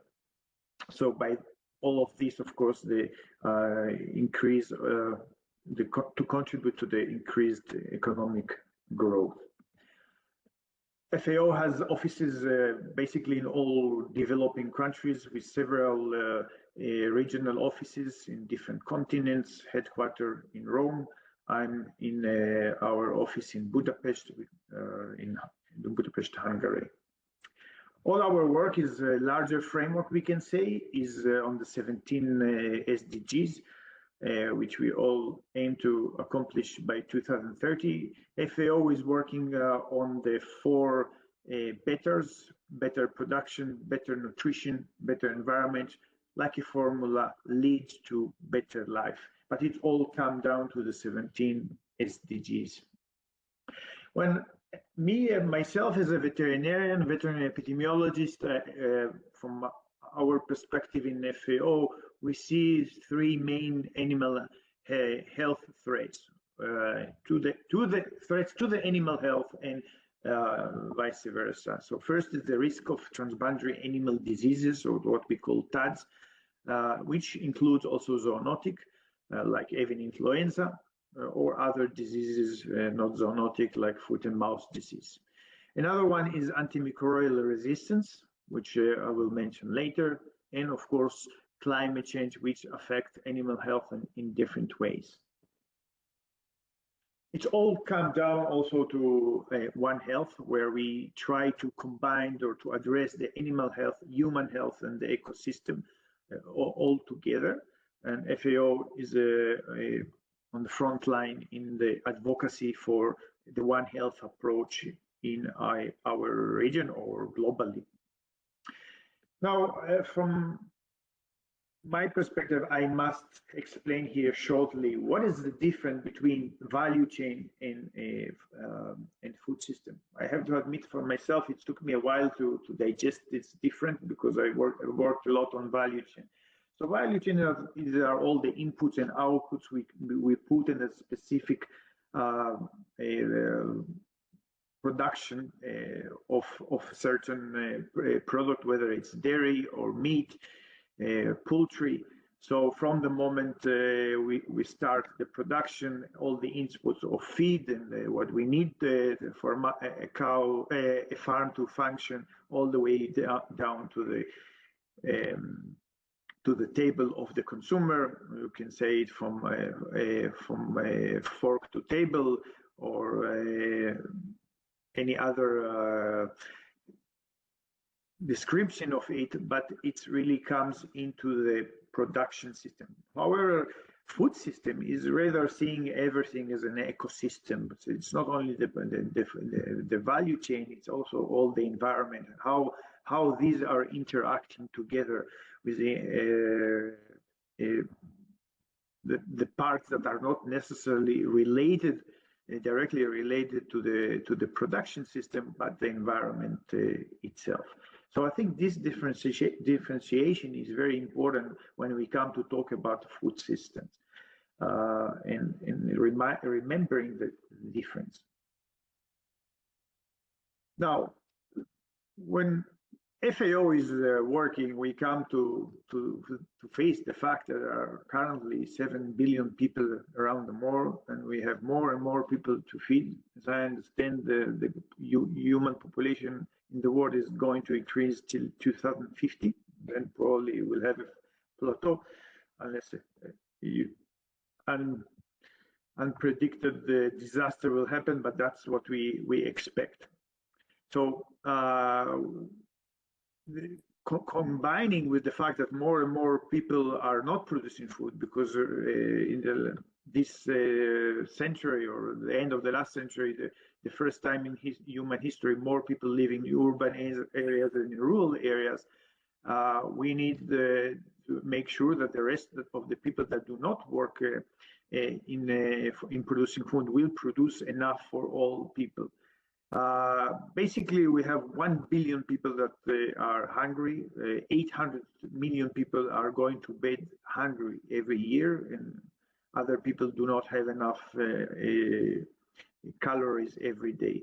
But we estimate that about 2 billion people have hidden hunger, which is not clearly visible, but the nutrition is not sufficient.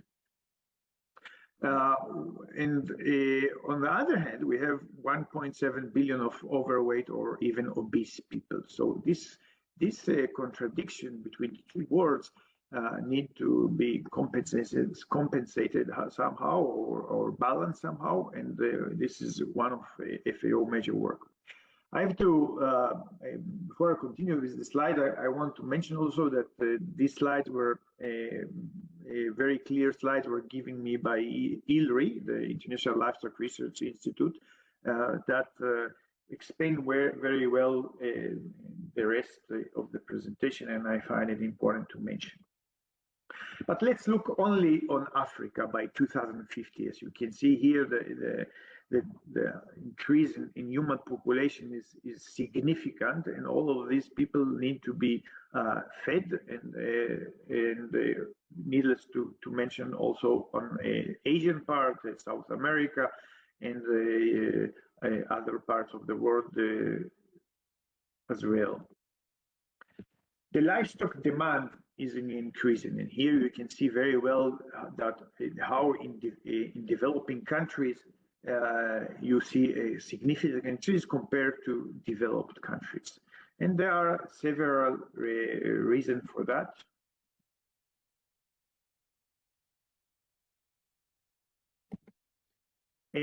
For example, first, there is a continued urbanization,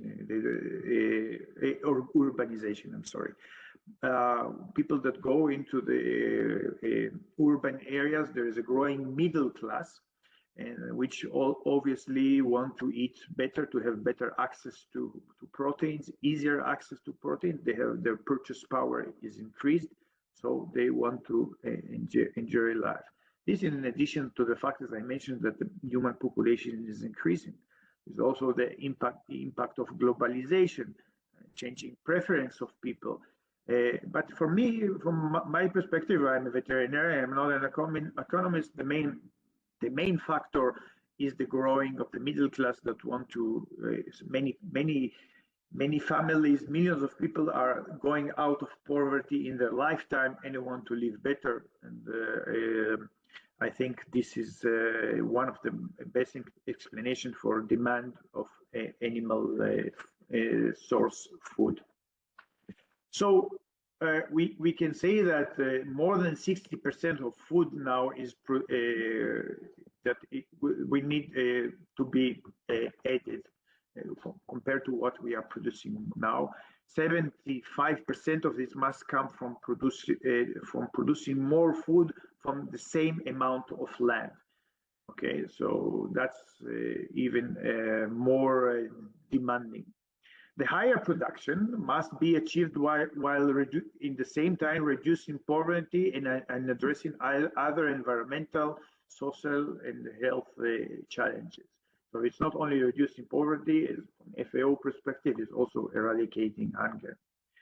And this great production will have to be achieved within a temperature that might rise between 2 to 4 degrees than today's or in the next few decades.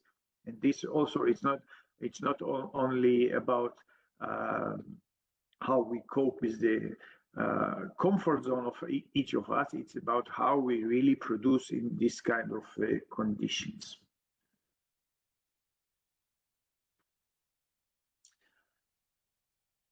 Livestock numbers, as you can see, although it's not very updated, we have about 2 billion cattle, 2.5 billion sheep and goats, and 1 billion, I would say, 1.5 billion pigs. This is not considering the impact of African swine fever in a major producing country like China, and about more than 30 billion sector. With this now, we need to feed the world. And then again, if we want to feed more people and more demanding people, we need, of course, to increase this amount. So despite the good statistics that you can see here, this is apparently not enough. for a demanding world. So we are not talking about the farms that we all grew up. Maybe some in the farm, on the farm, some from the stories. The farm with a few cows and grazing outside, etc.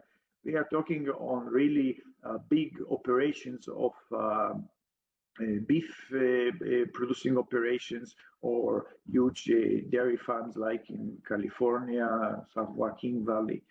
And interesting enough that despite that we are talking about huge operation system, you can see, as mentioned before, that the greenhouses emissions in these farms or in these areas where you have huge operations is reduced with increased efficiency of production. Where we have the strong color of greenhouses emissions, they are generally the developing countries that FAO is working to increase their production efficiency. But what are the associated problems that we can see with this intensification of all farms, which from FAO perspective are basically the core work. First is the manure management. They are producing a lot of manure, particularly dairy farms, beef farms, and swine farms. It's impact the water and air quality, and these things have to be taken into consideration. Another aspect is landscape fragmentation, which I will talk more about, and climate change and antimicrobial resistance. Because antimicrobial resistance might not be very clear, but as operations are more intensive, the use of antibiotics, if is not regulated by law, it will be intensified as a prevention and also as a treatment. When we come to manure management, it's not already the small manure that you collect mixed with hay and bedding and can spread it on the field. But more and more manure is accumulated, as you can see, and like in California, you start to have huge manure lagoons that need to be protected. The soil needs to be protected, and of course, the problem is how to get rid of it.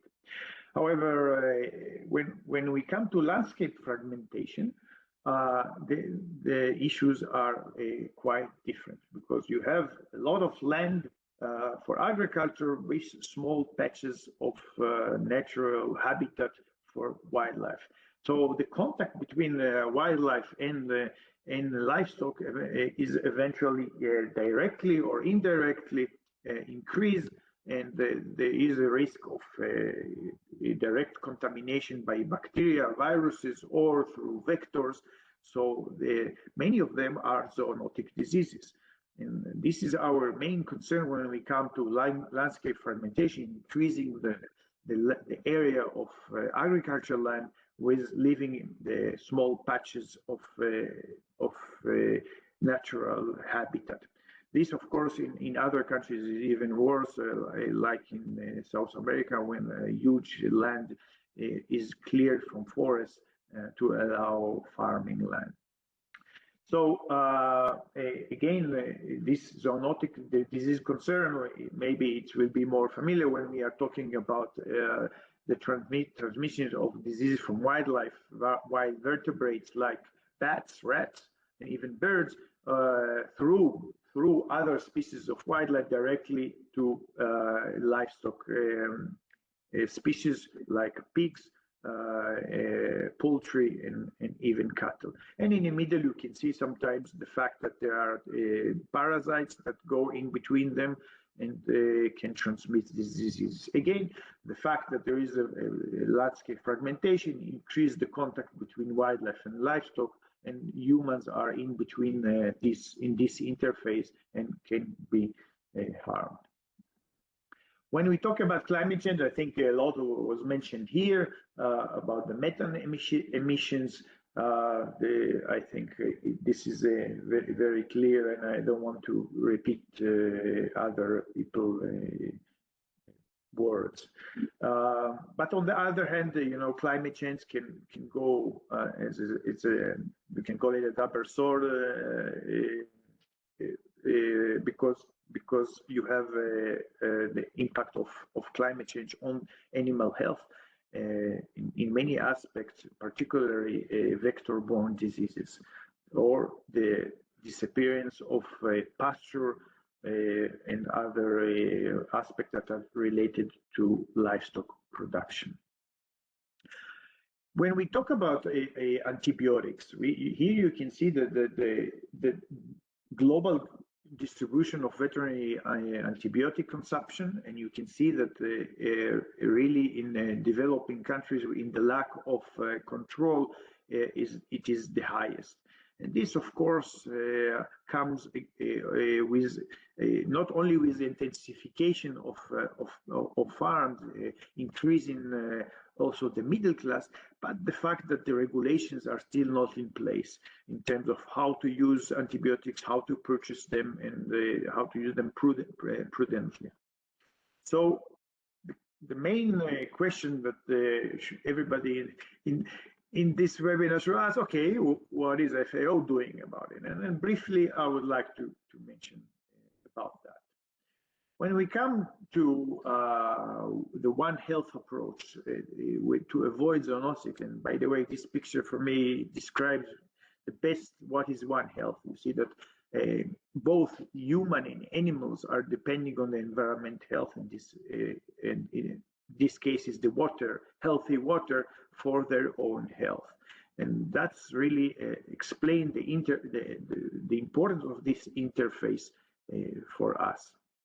So when it comes to the One Health approach, FAO is working with countries on animal health in general, but we call it emergency disease management, which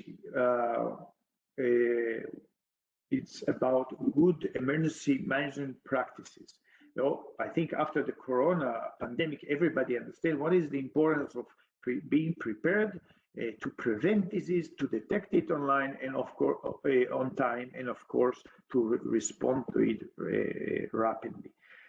This is also true not only for diseases like that have impact on trade, like foot and mouth disease, but also on zoonotic diseases that can result from this increased contact between wildlife and livestock, and of being zoonotic. The best example, of course, is avian influenza, which strike now Europe. And for this, FAO is working a lot with veterinary services to increase the capacity to prevent the disease, to early detect it, and rapidly respond to the disease. When we come to climate smart production, FAO has developed a very important tool which called LEAP, which try to quantify the amount of emissions that the livestock sector produce. And I invite you all to visit this website on LEAP of FAO, where countries, more than 90 countries have been evaluated, and these emissions were quantified. This gives countries a very useful assessment on the situation, how to proceed in order to reduce the emissions of gas emissions, of methane emissions. Now, for some countries, it is relevant. For many countries that we are working with, poor countries, it's a good as an assessment, but the capacity to respond to this, to take this assessment and move forward in order to reduce these emissions is quite low, particularly if there is strong interest to increase the middle class and the consumption of proteins, or even to export proteins, animal products. Another aspect FAO published recently is really 5 practical actions toward low carbon livestock. And what I want to emphasize here is the boosting the efficiency of livestock production. And this is something personally as a responsible for animal production in the region of Europe and Central Asia, I'm working a lot. And also you can see here other aspects of these actions that were recommended by FAO. However, I would like to emphasize on the more production efficiency. And one of the aspects that we are using is the farmer field school, where we try to increase efficiency of practicing by taking farmers together and, as was mentioned here, the bottom-up approach to teach them based on their experiences, based on experiments that they design, based on the problems that they identify, they learn how to produce better. So here you can see an example of farmer field school on sheep production in Azerbaijan, where they learn how to feed better the animals, they weigh the lambs and see how to improve production and, of course, their income. I strongly believe in this approach of FAO that developed this farmer field school in the 80s for crops, and slowly it was introduced to livestock. But this bottom-up approach can ensure that farmers also make behavioral changes because they see the results in their own eyes. Otherwise, they are not interested in changing any behavior which is related to production practices, good production practices. So the farmer field school is really a core activity with us. And another example is for antimicrobial resistance. Our approach specifically in bigger farms, more intensified farms, is that if we keep animal health in high level, there is a less need to use antibiotics. And in the approach for that will be really coaching farmers or dairy producers or poultry producers or beef producers how to improve their production, how to adopt good practices that will keep animal health in high level. So in different countries, we are taking the approach of basically coaching producers and teaching them to adopt practices that will reduce the need for the use of antibiotic, and therefore reduce the threat of antimicrobial resistance. So with that, we can move to some conclusions. We can see that the population and middle class growth, the purchase power, creates a rapid demand increase in animal source proteins. And the response of the livestock sector is by production intensification, which has many implications, including land fragmentation, climate change, and antimicrobial resistance.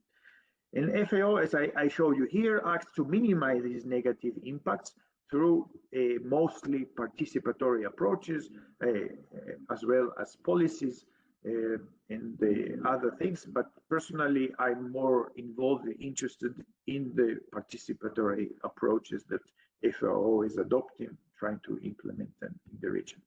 With that, I thank you very much for your attention, and I think we can move on. I will stop sharing the screen.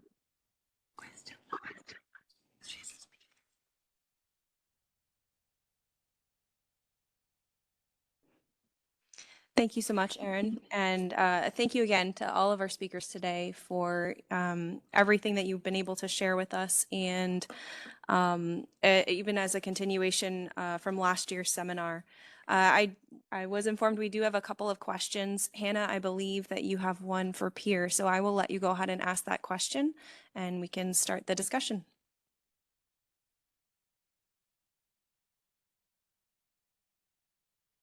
Hello? Is it working again? Can you hear me? Yep, you're good. Okay, great. Thank you so much.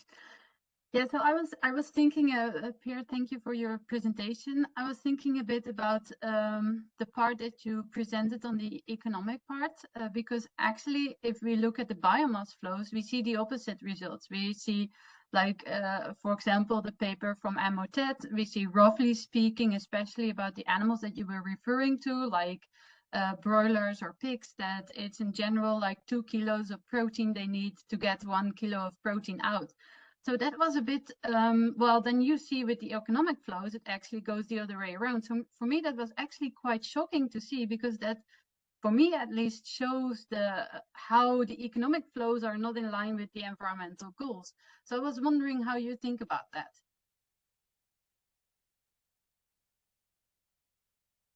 Observation. So, yeah, first of all, an economic perspective does not necessarily have to be getting to the same results as an ecological perspective, or for that matter, an ethical perspective, or counting it from different dimensions. So I want to highlight here that when we're looking at design of the food systems, we need to consider all these different dimensions, and I would definitely warn against putting a primacy of one dimension over the other dimension. So we always need to look at all the different dimensions of ecology, of economy, of ethics, and maybe even of politics at this. So from that point of view, I wouldn't be surprised that from an ecological, just biomass flow point of view, animals look less efficient than if you look at it economically. But the other part of it is that explains part of what you say, Hannah, is these numbers were made on the basis of bioavailable proteins. And so a animal source protein is typically twice, and sometimes is even 2.5 times more bioavailable than a plant-based protein. So what the animal does, it takes the protein in the grain, in the wheat, and converts it into a type of protein that is more bioavailable for a person. So that factor 2 is partially explained by that bioavailability. It's not, we just simply cannot take protein for protein. We need to incorporate bioavailability as well. No, I agree, but that's already in the in those numbers accounted for a large extent. So we still see with the biomass that animals are less efficient, even if we account for bioavailability. And that makes, of course, sense, because otherwise the animal will do something magic to convert something that goes into something more efficient at the end. So for me, at least, it also shows a problem of, it shows a very clear trade-off between economics and the environmental impact, what you showed. So, and that's, I think, a very interesting finding. Thank you. Those trade-offs exist, and we need to consider them. Absolutely.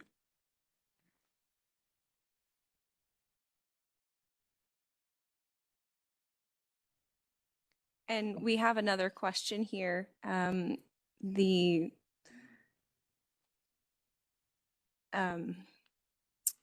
Joe Healy says, excellent presentations as ever from the speakers. Simple question for everybody. Which of the measurements, GWP 100 or GWP asterisk or star, is most accurate? And if it is GWP asterisk, what is required to ensure that this is used moving forward?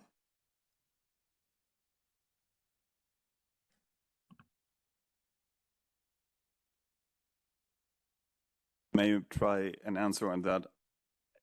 Again, I think it's not necessarily possible to say that one is more accurate than the other. They actually measure different things, and so we're dealing here with very complex system phenomena, and therefore we need to look at a multitude of different units, different measurement devices. So for most applications, I would say GWP star is probably the better metric to use, but any metric that is being applied needs to be properly understand what it actually measures. And therefore, you cannot really easily say, well, this is generally a better metric, so let's just use it at all times. Every metric has its own purpose and has its own use.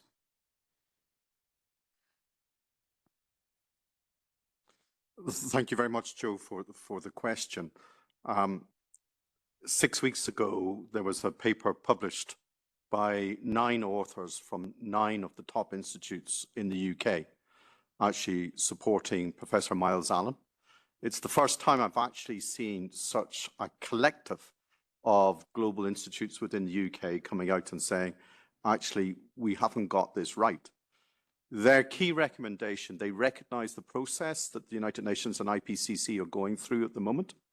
Frank has clearly articulated, IPCC have already made comment on this as such.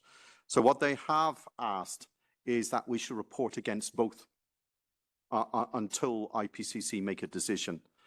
This week is an important week. Not only am I participating here today, but it coincides with the annual research and meeting of the European Animal Science Association in Lyon. And in 2 days' time, I will be presenting there, and I will be sharing the ARC0 results on GWP star as well as GWP 100.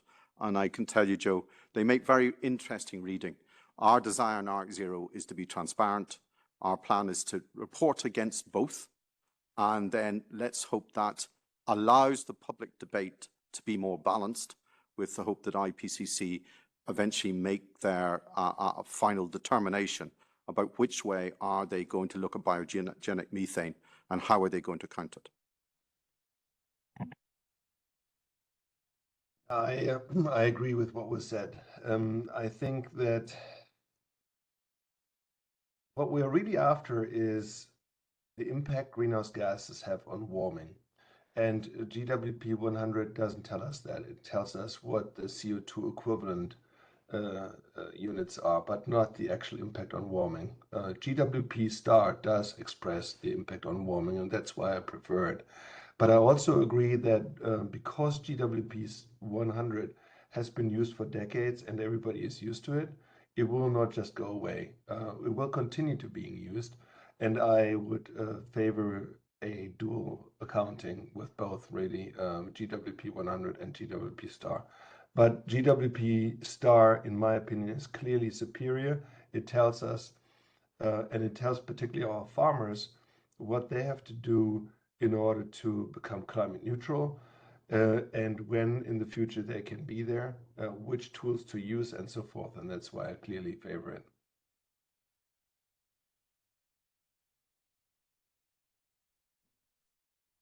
Aaron or Hannah, do you have anything to add?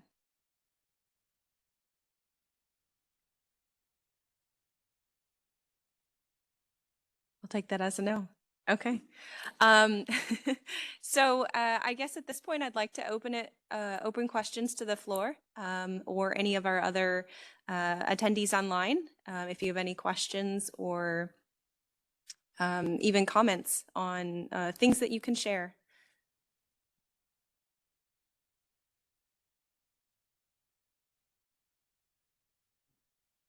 And if we can unmute Hannah. Thank you. Yeah, so I cannot unmute myself, so sorry for not responding immediately. I also largely agree what was said before, but what I would like to add that I think there are a lot of things and which during all of our presentations shows the high uncertainty and the sensitivity of the data. And I think it's very important that we take this into account more strongly in all the research that we are doing to show the different ranges of the studies that we are doing, because that will also help us forward in all aspects. Thank you. Thank you so much, Hannah. And I believe there was a gentleman just down here who had a question. Yes, question for Frank. I was wondering with dry lot dairies, Frank, whether you have data there on whether it's better to scrape the manure and use it directly as fertilizer, or whether to put it through the digester.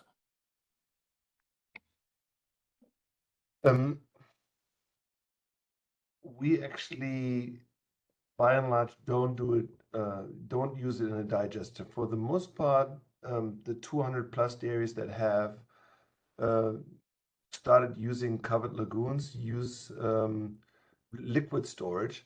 But theoretically, a dry manure would be advantageous because it has higher energy, and so it would be advantageous. So the challenge with dry lot manure is that when you scrape the dry lot manure, you might also scrape some soil, and that is what you don't want in your digester, because if you accumulate inorganic material, then that reduces the workable space in the digester, and it increases this sludge amount. So you do have more energy with solid manure on the one side, but you do have the risk of inorganic accumulation.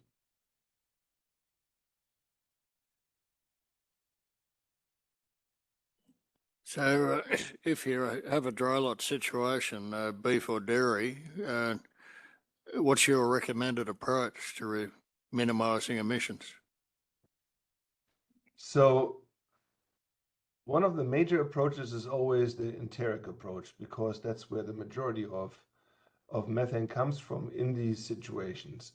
But if you do want to do something with the manure, then pyrolysis, for example, is one way of dealing with the manure and reducing emissions. Gasification is.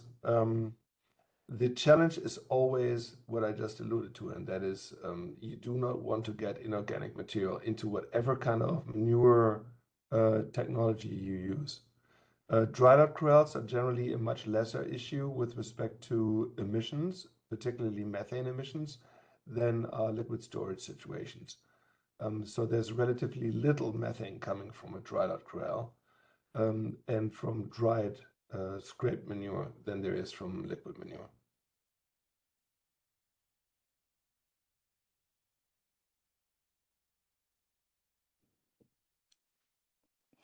Thank you, Frank. Are there any other questions? Okay, I have one. And this is coming from a veterinary perspective. I know we have a few veterinarians in the room today and online. It seems to be that there's a common theme to increase the efficiency of the animals that we have in hopes that we can decrease the numbers to help work towards a more sustainable solution. So my question is, what are the potential effects of these circular food systems on the resilience of livestock supply chains, including factors like disease outbreaks, disruptions in feed availability, and market demand fluctuations? Do we think that these circular practices can enhance the resilience of the livestock production systems in the face of unexpected challenges?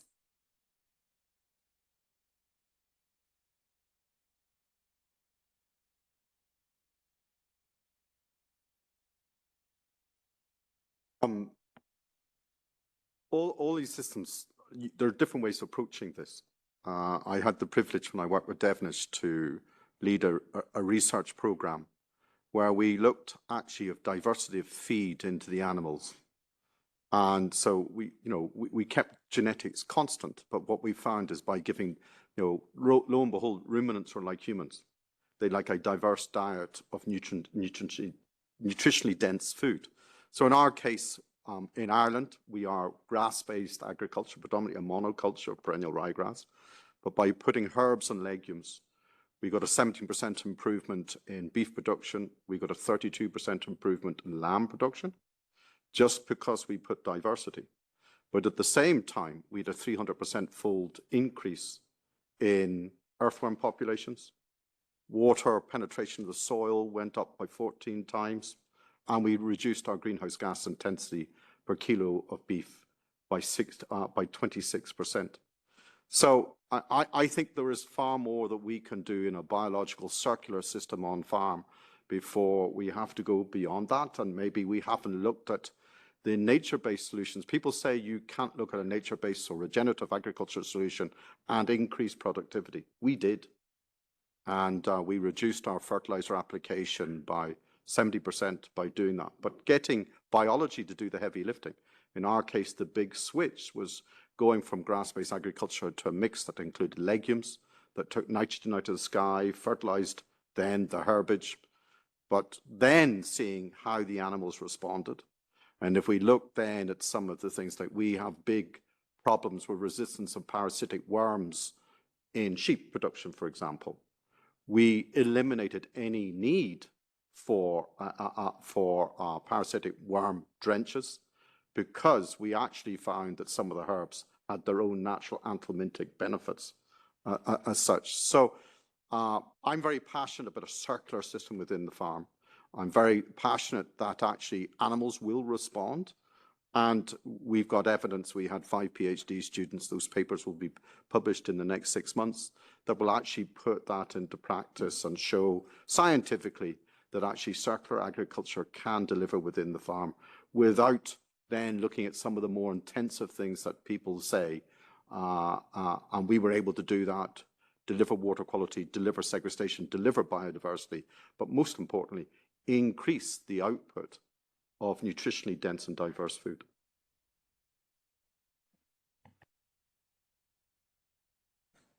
I would like to point out that circularity can mean very different things under different circumstances.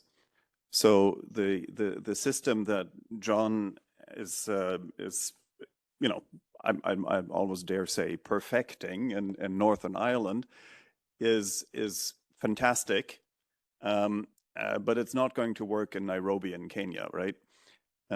So when we're talking about Nairobi, Kenya, or Lagos, Nigeria, or in any other city you might consider in that belt, circularity may very well mean that we will have a high density chicken factory, and I'll deliberately use that word factory, in a big concrete block, and we'll take the chicken and feed that to the population of Nairobi, and then we collect the excrements of the human population from Nairobi and feed those excrements to black soldier flies, and then we will feed those black soldier flies back to the chicken. So that is also a circular system. And for many places in the world that live in climatically or environmentally very sensitive zones, where we may have cities of 20, 30, 40, or maybe even 50 million people, we may need to look at such type of solutions. So, and I'm not advocating that is the solution for the world. I just want to say the principle of circularity will lead to dramatically different types of food systems depending on the kind of human geography, physical geography, different ecology, and so on that you will find in a particular place. And we just need to be so careful that we don't think, oh, John found the right thing to do in Northern Ireland, so now let's apply it all over the place. And I'm sure, John, that's not what you want. But I just want to point out, every place will have to find its own solution. There is no one size fits all. We need to collect a enormous diversity of a portfolio of solutions. Not so naive to believe that a solution in Ireland would absolutely go into transplant. But our experience is diversity and complex solutions actually do work. We're scared to look at them sometimes, is that they are complex. What we have trained food producers to be very focused in single issues. And what we're trying to is bring back actually a degree of diversity. Yes, it's more complex, but it delivers more multiple wins. Those principles are translatable. Yes. My solution may not be translated, but the principles are absolutely translatable. Is that diversity, complexity, education, empowerment of primary producers who are going to do this, is then having enough knowledge to reach for the right tools for their landscape, for their market. And that is fundamental. My drive as a farmer is help fellow farmers actually empower themselves with better knowledge so they make better decisions on their own landscape with the geographic constraints that they've got. We violently agree with each other. May I intervene, please?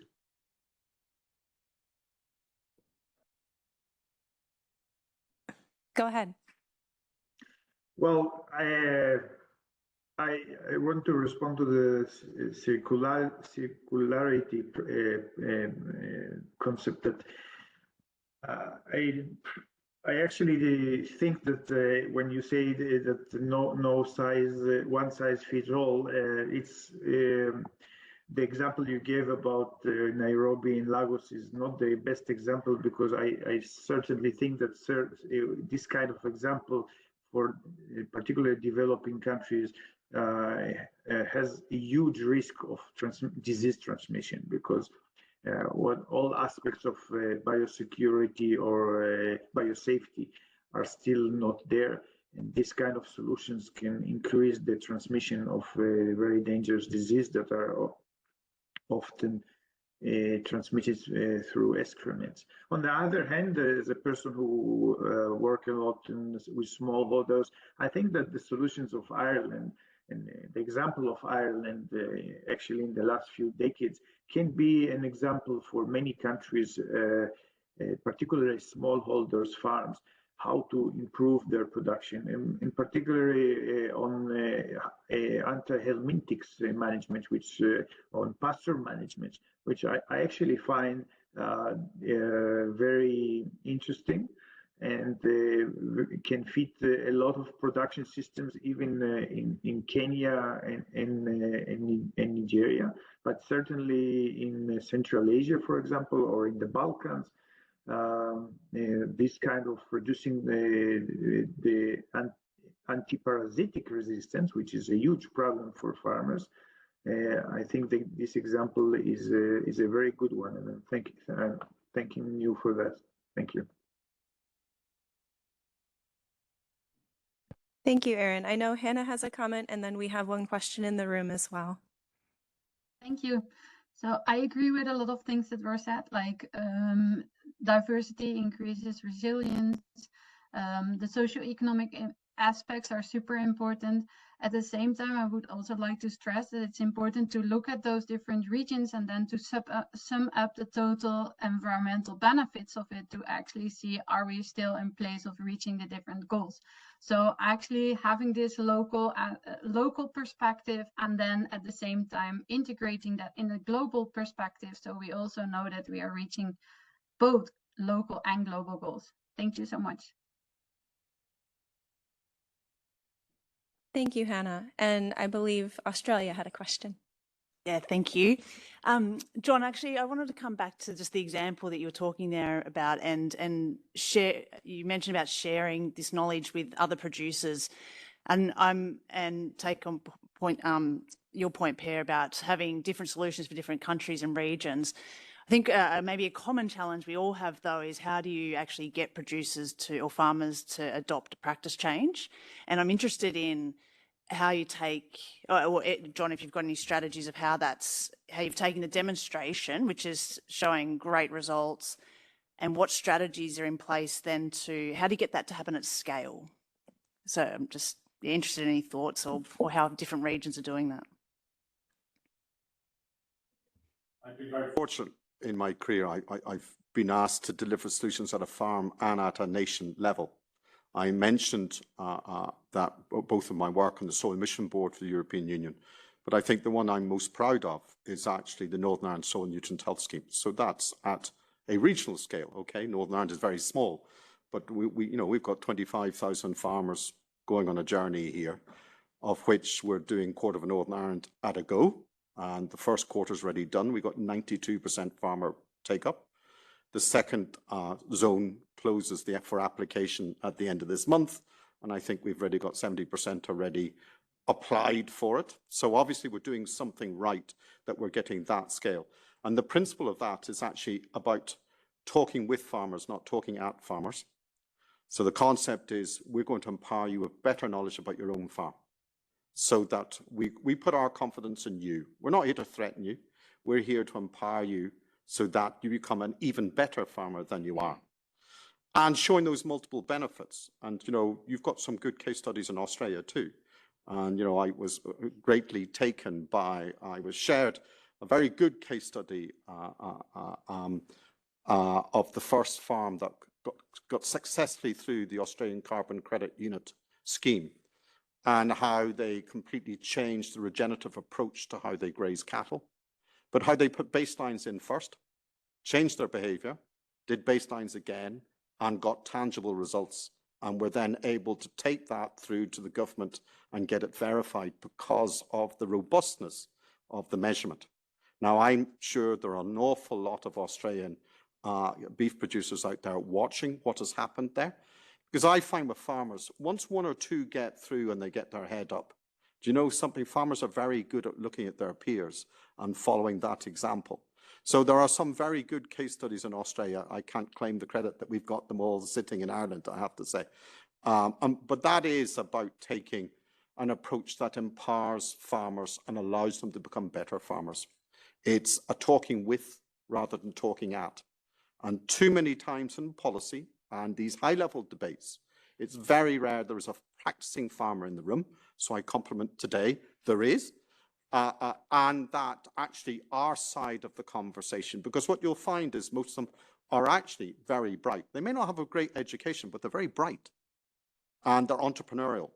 So empower them and you will get some extraordinary results out of it. I've seen it in Australia, I've seen it in Ireland, and I think one of the things I would ask even of this organization is actually, can we have more people like me coming forward saying, right, we hear what you're saying at this level, but this is how we would do it down here. How do we start to talk to each other? For example, the Greenhouse Gas National Inventory, which the United Nations oversees, does not allow a horizontal farmer who has cattle, who can build carbon stocks, who can put some renewables in, who can do some waste management and can do some renewable transport. Those are 5 different separate vertical silos in the Greenhouse Gas National Inventory, but we're not allowed to inset. And that's wrong. Is at the end of the day, net zero is about my business getting to zero. It's not about my cattle getting to zero. It's about my business. And so we need to have a bit more of that aired, and we actually need a bit of give and take here, because we all have to get to net zero. And this issue about a just transition, I believe my passion, what drives me as a person, is actually about myself as a farmer, my farming peers, making sure that when we get to net zero, our families still have a future. Because I will say, for concerned citizens out there, if you don't bring your farming community on this, you have a problem. Because you still need to be fed, we still need clean water, we still need biodiversity, and you still need active people managing land. And at the moment, my community feel very threatened. And what I'm trying to do is just articulate a way that we can turn the narrative a bit. And so when we talked about GWP Star, for example, we've made a decision in ArcSeo, we will report against both. We will be totally transparent. But hopefully at some stage, people will see that actually what we're doing with biogenic methane, GWP Star is correct. Thank you. So I've been informed that Hannah may need to leave us soon. So I wanted to ask if she had any follow-up comments or questions before she needs to go, assuming she's still online. Yes, I'm still online. Thank you so much. I don't have any additional questions or comments. It was a great honor to be here and to present to you. And if you have any questions or also interested in developing different scenarios, we made from the model an interface, so we can also run different scenarios. So if you're interested in this, please feel free to contact me. And it was a great honor. Have a great meeting. Thank you so much. Thank you so much, Hannah. Yeah. There's a whole bunch. Go ahead, Frank. I just wanted also to give my opinion to the previous question there as to how we can make producers deploy actions. And here I think we have learned a lot over the last few years. I have traveled the world pretty extensively, and I've seen many countries where what I call the cane approach was used, of rules and regulations, of fines, of taxes to make farmers reduce emissions.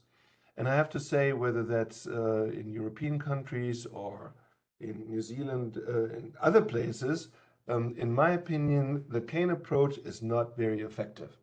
And it antagonizes farmers, and it gets them really upset. And I think rightfully so. I have observed close up here in California what happens if you don't use the cane approach, but rather the carrot approach. California has decided to use a voluntary incentive-based approach to reduce emissions. And as I said, 40% emissions of methane. And this voluntary incentive-based approach is one where emissions are now traded. If you reduce emissions, you get paid for reducing these emissions. Much as if you were to drive an electric car, and if you buy that car, you get a certain stimulus from the government. And not just in a minor way, but in a major way. Our dairy sector over the last 5 years has achieved 30% of its emission goal. I just want to give you one number here. Of all public investments in all sectors of society that produce methane, the dairy sector here in California has received 2%. 2% of all public funds. But that dairy sector has achieved 30% of all the methane reductions that have been achieved through public funding in the state. So 2% investment of public funds has led to a 30% reduction of methane from all of these publicly funded projects. That's a 15x return on investment, and I can tell you many of our policymakers, many of our agencies are paying attention to that. The voluntary incentive-based approach is one how you can get farmers to really hop on the bandwagon and work on getting things done expeditiously.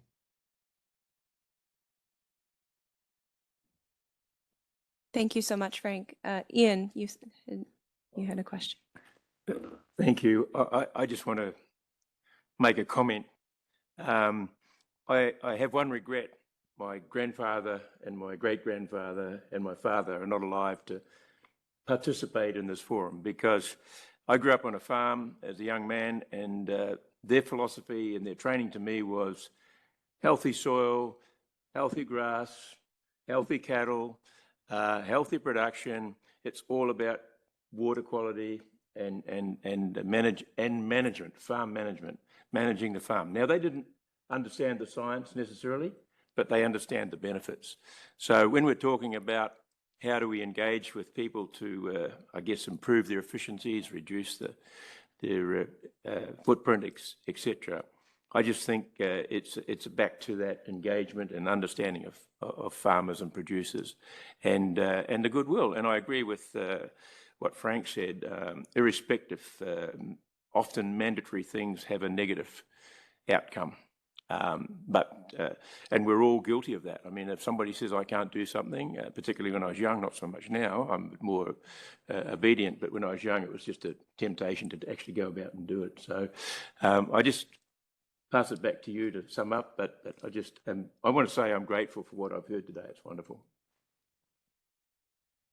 This is a great discussion, and we have so many people wanting to comment and ask questions, and I'm spinning because we're running out of time. So, John, I will let you say one final thing.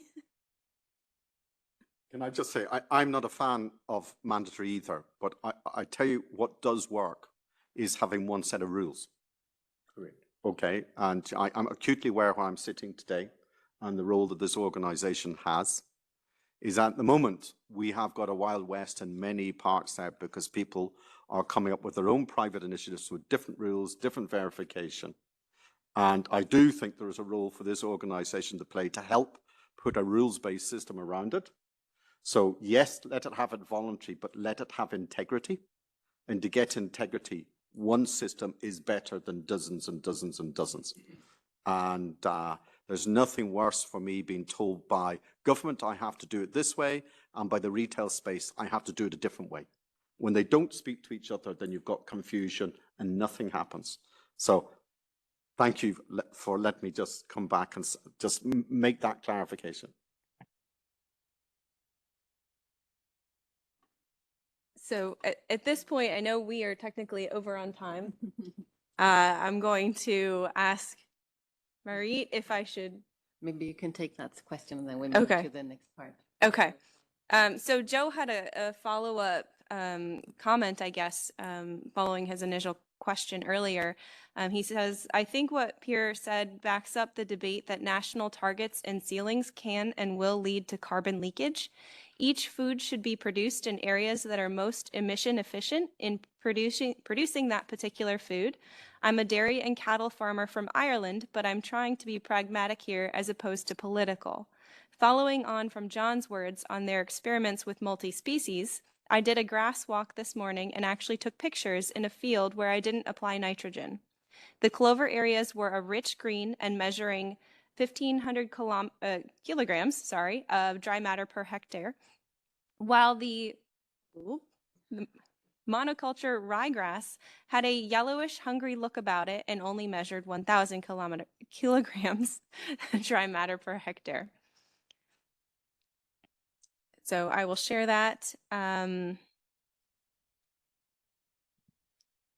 does anyone want to comment on that? yeah, does anybody want to follow up on comments? Are we doing like a concluding round? Or? You don't have to. In the interest of time, no, you don't have to. Let me make a very brief statement, both on what Joe said and previous speakers. The farming community can be an incredibly stubborn bunch of people, but for very good reasons, because they're very long-term investors. They're typical multi-generation investors, and that makes them conservative and stubborn. I think what the debate, the global policy debate and national policy debates are often lacking is fundamental respect towards the farming community and the decisions that they need to take. And I think we would all be very well advised in policy-making circles to be, as John says, to be talking with the farmers and fundamentally respect the business that they run, the stewardship that they take of lands and waters and animals, and start the debate from a position of respect. I think that will improve a lot the outcomes that we're all looking for.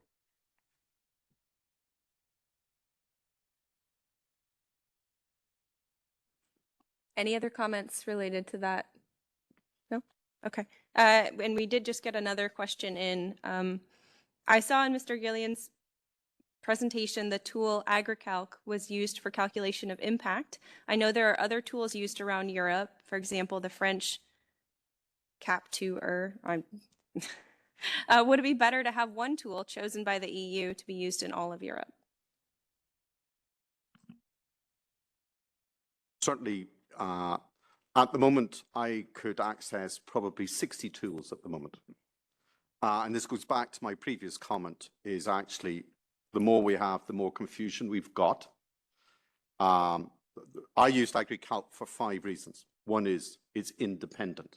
So it's not the person looking to buy anything off me or sell something to me.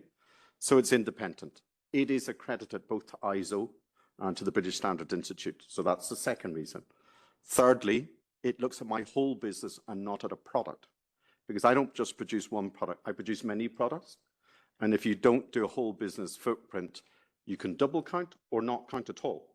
Okay, so you need a, so that's why the PEF, which is the product footprint that the European Commission is pushing, is on a product basis, but it's absolutely useless to me in the farm.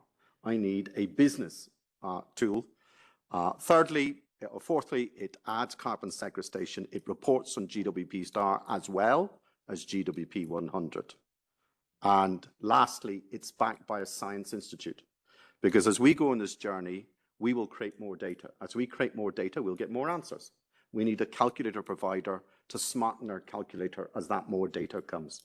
And it's really important that whatever calculator, whatever mechanism we use, I would like one, if at all possible, but I absolutely like that it's independent, it's credited, it's science-based, it does carbon sequestration, does the whole business.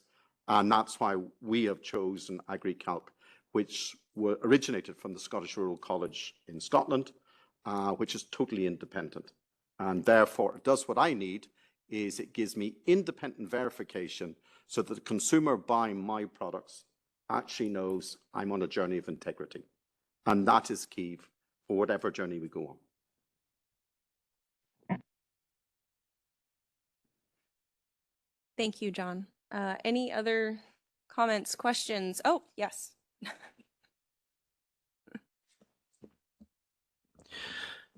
I have a question to scientists. If I am a responsible consumer, if I am going to calculate my personal carbon footprint, do I have an available calculator for that? It's somewhere on the website, the calculator what I can use. If yes, then maybe it's good to promote, because probably if I will go to keep my footprint on some level, I will have a choices like this, that I will stop eat the meat, or I will participate online in this meeting. It will be the same equivalent of the carbon emission. Then maybe from this side would be good to promote some realistic balance between the consumption of meat and other possibilities to reduce carbon footprint. Thank you.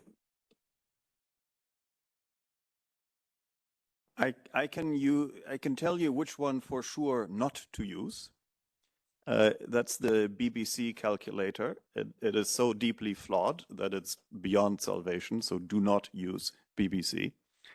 I'm not aware of a really good calculator, and I'm afraid, and as a scientist, I don't know the answer to that. The problem is that any calculator will have to make some assumptions and some determinations, which then inevitably darken away the whole complexity of considerations. If you would bring all the complexity into the calculator, then it becomes unusable. But if you simplify it so that it becomes usable, then you may get to wrong answers. So there's a bit of a conceptual issue here where I'm not sure whether a really good calculator is actually even feasible. But if there is one, I don't know if there is one, but for sure BBC is not. Can I just add, one of the things you need to be very careful from a consumer is the oversimplification of the journey of your food. I've already shown you today, I showed you today a beef and lamb producer who was already beyond net zero today. Yet his product is tarnished because it's averaged. And so what we need is something that's smart, that gives a feedback loop, that actually you want to know about the provenance of your food rather than just a figure, okay? So it's more, and it's really hard. I mean, I sit in the UK in a conversation about eco-labeling, and I have no confidence in it. All it does is oversimplify, average everything, and everyone's wrong. And there's no feedback loop to actually livestock producers to become better, okay? So really what we want is, when I redo my team of the 7 farms, there's 2 beyond net zero today. When we do it in 5 years' time, could I get 4 to be beyond net zero, okay? And it's really important that we create feedback loops, that those guys and girls are actually encouraged. Because what we've learnt on this journey, that what we want in diets, human diets, is not extremism. You want a balanced diet of nutritionally dense and diverse food, okay? Which livestock products play a role, plant-based products play a role, okay? But you want the livestock products to come from a system that's ever improving, not stopping, ever improving, okay? And so it's quite a complex journey.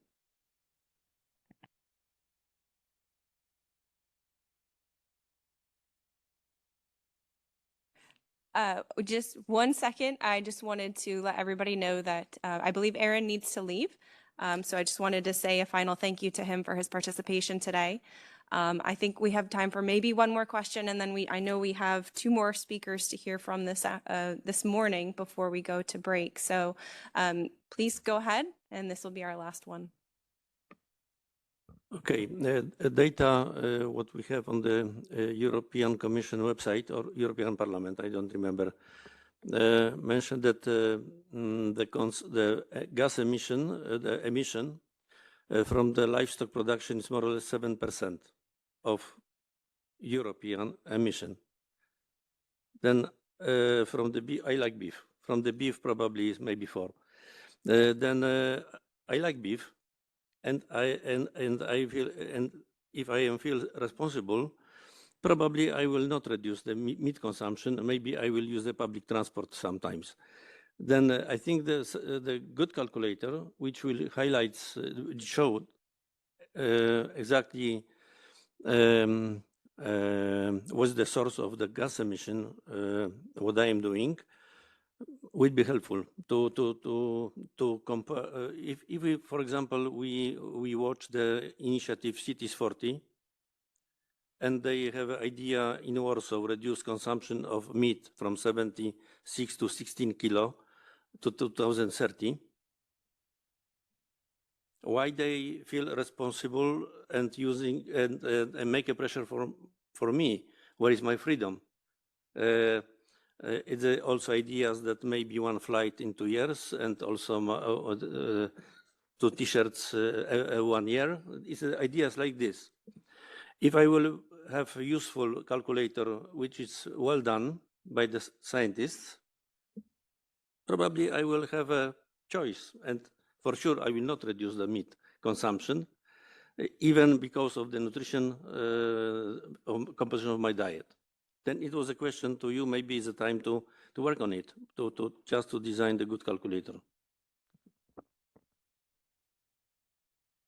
The difficulty, the way that we currently report, is we report in vertical silos. So the Commission is right that emissions, what they claim, is correct. But what they don't report is for the same farm that produces that, they're building carbon stocks. So the calculator we have used, so net zero is not about zero emissions. Net zero is about bringing your emissions down, but it's also about bringing your carbon stocks up. It's about displacing fossil fuels. It's about reducing emissions from waste. Okay? It's all of those together. And so the way we currently report, and the United Nations has led this since 1990 for a reason, okay? It's a rules base. And this goes to a previous appeal, is actually from a farmer's point of view, I will never get whatever food I produce. And what people forget is when I grow plant-based agriculture, I labor my land and I release carbon. Nobody talks about that. No. And so for what we're trying to do with this science-based calculator is look at the totality of the farm business that produces the food. It looks at its plant-based food footprint, its livestock food footprint, but it also looks at its carbon stocks. It looks at its water quality. It looks at its biodiversity. So it looks at the totality. And it is complex, but we need a systems-based approach that allows that to do that. My frustration as a primary producer is currently the way we report is inherently unfair to livestock agriculture. Is most livestock farmers do huge amounts of public good as well as produce emissions, okay? And we want them to reduce their emissions, increase their carbon stocks at the same time, not stop farming. Nobody's saying that, okay? But what we want to do, and we want some way then to be able to communicate to the consumer. My own farm, I'm going to turn it into an open farm. I farm actually in a city, and we're going to turn it into an open farm. We've built a visitor centre. So concerned citizens who are not farming or farming folk can come down and see their food being produced. So they can see it, because that's the bit we in our industry have got wrong. We've lost the connection between consumers and how we produce food.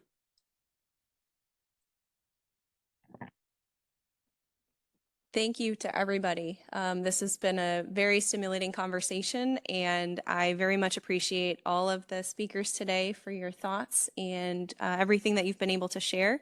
I'm going to hand it back over to Ian at this point to continue on with our seminar. Thank you, Jackie. So there were some nice words there that I picked up in some of the summaries. I mean, respect. is a word that I think we need to use in this debate. And consumers need to understand that they need to have respect, and they need to understand it as well. They have a role to play. It's not just agriculture. But anyhow, having said that, it's my pleasure now it's a bit of a segue to integrity as well. Last year we had Marg Will present, what's the role of standards, and coming back to what's the role of the EEC, or the United Nations, and particularly EEC. It's my pleasure to ask Marg to take the floor. So just briefly, Marg is the chair of the Certified Sustainable Standards Board and administration by the Deakin University in Australia. She leads a team of global experts in ESG, sustainable and organic design and implementation, allowing business to set and measure SDG targets. She has extensive experience in standards development and certification systems, and the integration and indeed legislation. So, Marg, if you're online, I hope you are, the floor is yours. Thank you, Ian. And good morning, distinguished guests, delegates and observers. Thank you for the invitation to present again. And I'd like to wish the attendees for this 31st session of the UNECE specialised section on the standardisation of meat all the very best for a productive and successful forum over these few days. If we just move along to the next slide. Okay. Last year we spoke about what is sustainable, and the UN has a bit of a definition there around sustainable development, meeting the needs of the present without compromising the needs of the future. And while that definition centres around the ability to maintain the needs for now and the future, the wider definitions utilise the Sustainable Development Goals and ESG metrics around the holistic approaches. And next one. What standards are out there currently? It's a mix of government and private currently. Standards for sustainability emerging across the globe, from those that focus solely on financial reporting and corporate goals, to those that address farming practices such as regenerative soil health, through to those that cover the entire scope of environmental social governance. There are a wide variety of standard-setting bodies at work, both government and private organisations. Under this broad banner of sustainability, we also see specific topics standards such as deforestation, nature capital and climate risk being introduced. We see standalone emissions calculation tools gaining almost a halo effect in this standard space too, and that's very topical after our last discussion. The global impact of these standards is beginning to be felt. Aside from the growing consumer awareness of standards and the associated logos, governments looking to implement baseline requirements for energy and carbon credits are looking to existing standards to provide guidance. For instance, the potential introduction of the IFRS standard for regulatory reporting requirements could feasibly one day impact on emissions claimed for primary producers and how they report them. Why implement standards? And this is our next slide. It's a shared understanding.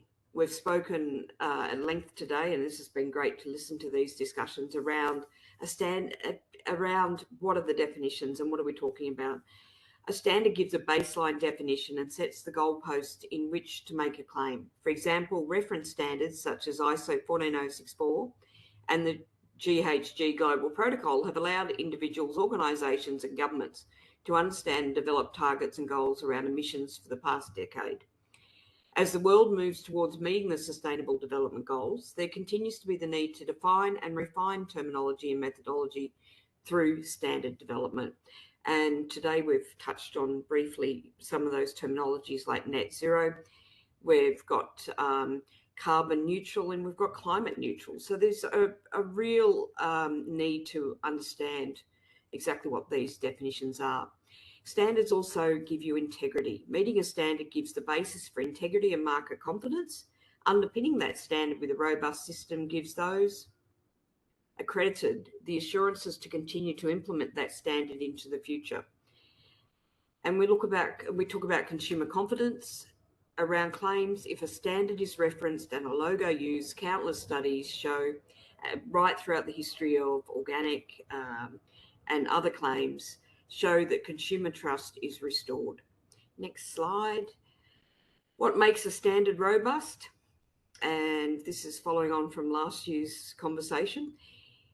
Independent development is having an independent body set and administer a standard free from undue influence and pecuniary interest to ensure the needs of all stakeholders are met. Regular review allows emerging technology and issues to be addressed and gives better transparency around the decision-making process. Stakeholder engagement is vital to ensure that community expectations are being met.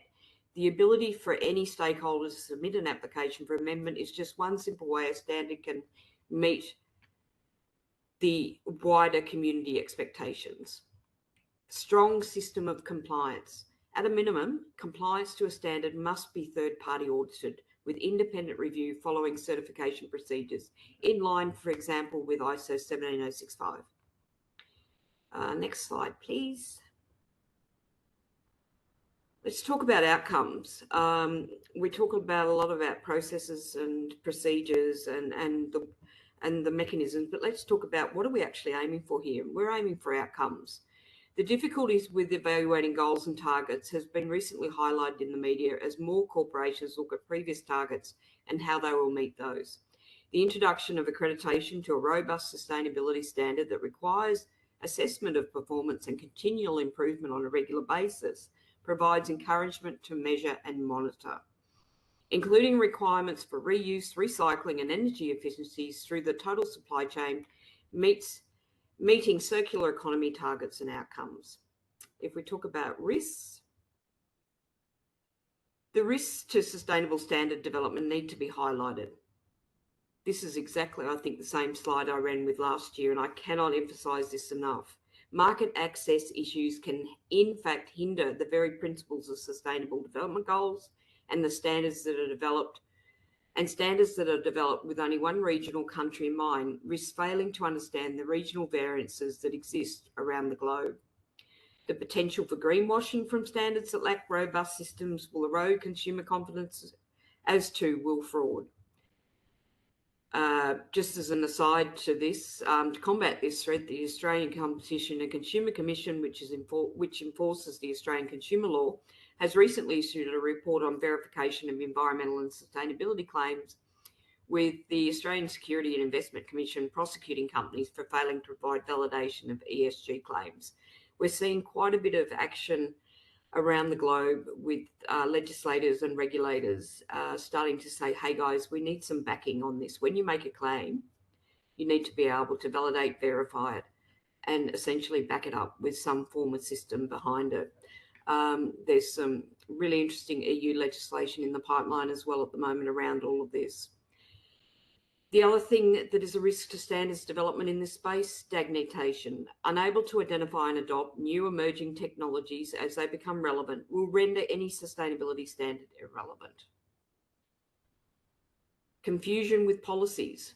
We're seeing a fair bit of the meat sectors across the globe have been introducing policies for meeting the Sustainable Development Goals. And while producer and processor participation is strong, consumer understanding may be better addressed through standard adoption. We're seeing quite, for example, here in Australia, the CN30 movement. And I think more at a consumer point of purchase, there could be a real opportunity there to just hit home some of these outcomes with the use of a standard. Single topic issues rather than a holistic approach can limit not only uptake, but ultimately positive sustainable outcomes. Next slide. What's missing? GHG emissions. We speak a lot about mitigating the generation and reduction of methane in livestock. Yet, for example, we see the levels of nitrous oxide continuing to rise each year. The manufacture and use of nitrogen fertilisers for crop production contributes to nitrous oxide emissions. The need to account for these other GHG emissions, utilising tools like Scope 3 calculation in standards, allows for broader, more complete outcomes. The need to identify and implement other mitigation strategies through genetics, epigenetics, production system changes and processing efficiencies. And collaboration is vital. For example, Deakin University is coordinating a collaborative global think tank between leading sustainability research organisations to regularly review technical developments and emerging best practice. And that's it from me. Very quick, brief summary on where we're at the moment in the world. Thank you again, everyone. Yeah, thank you, Marg. And we'll just keep moving in the interest of time. So next speaker is Ben Hill.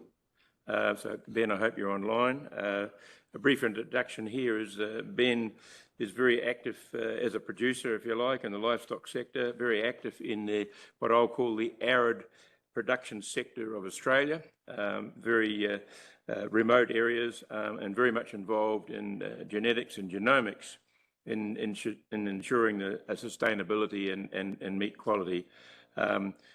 So Ben has identified genetic selection systems for environmental adaptability and sustainability, and is involved in exports of genetics globally. So Ben, the floor is yours for 6.5 minutes.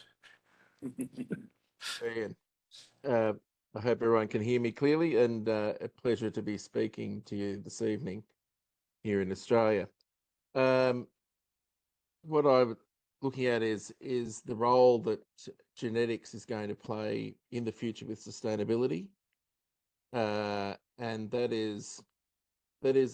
it's going to vary by region, by country, etc., as to what will happen and how that will work. The main thing is that producers need to be given the tools to actually achieve that. We go to the next slide. Yeah, producers need to be able to have the tools available to them to be able to measure their genetics and to work out what genetics are working and what different genetics will work for them. In our situation, we operate in Western Queensland, breeding Angus cattle, and manage those cattle in a way that tries to drive adaptability. We use the environment to tell us which cattle are going to do the best, and identify the lines that are more capable of surviving in a harsher environment and being therefore more sustainable. But as we move forward with genomics, there's an ability there for identifying more traits that are going to lead to greater sustainability. And it's around getting more measurement for the likes of structure, for longevity, so that bull breakdown is reduced, and cow breakdown is reduced. It's about increasing fertility, and we saw quite a bit earlier there about the use of antibiotics, etc., for the management of illness in animals, and where we're at now, there's the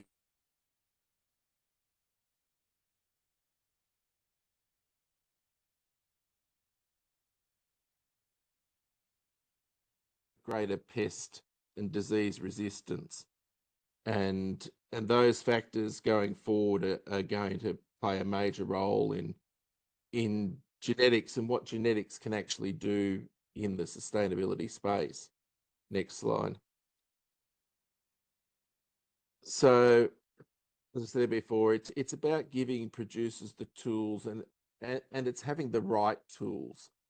At the moment in Australia, we're seeing a push for using feed efficiency, and we're using net feed intake, which means that we have the animals being identified and people wanting to move into the sustainability space. But by using net feed intake, we're identifying cattle that potentially actually don't have the ability to meet their nutritional requirements in a rangeland grazing situation. Put them in a feedlot and they can put on a lot of kilos. They'll eat a lot of feed to do that, and they will convert that very efficiently.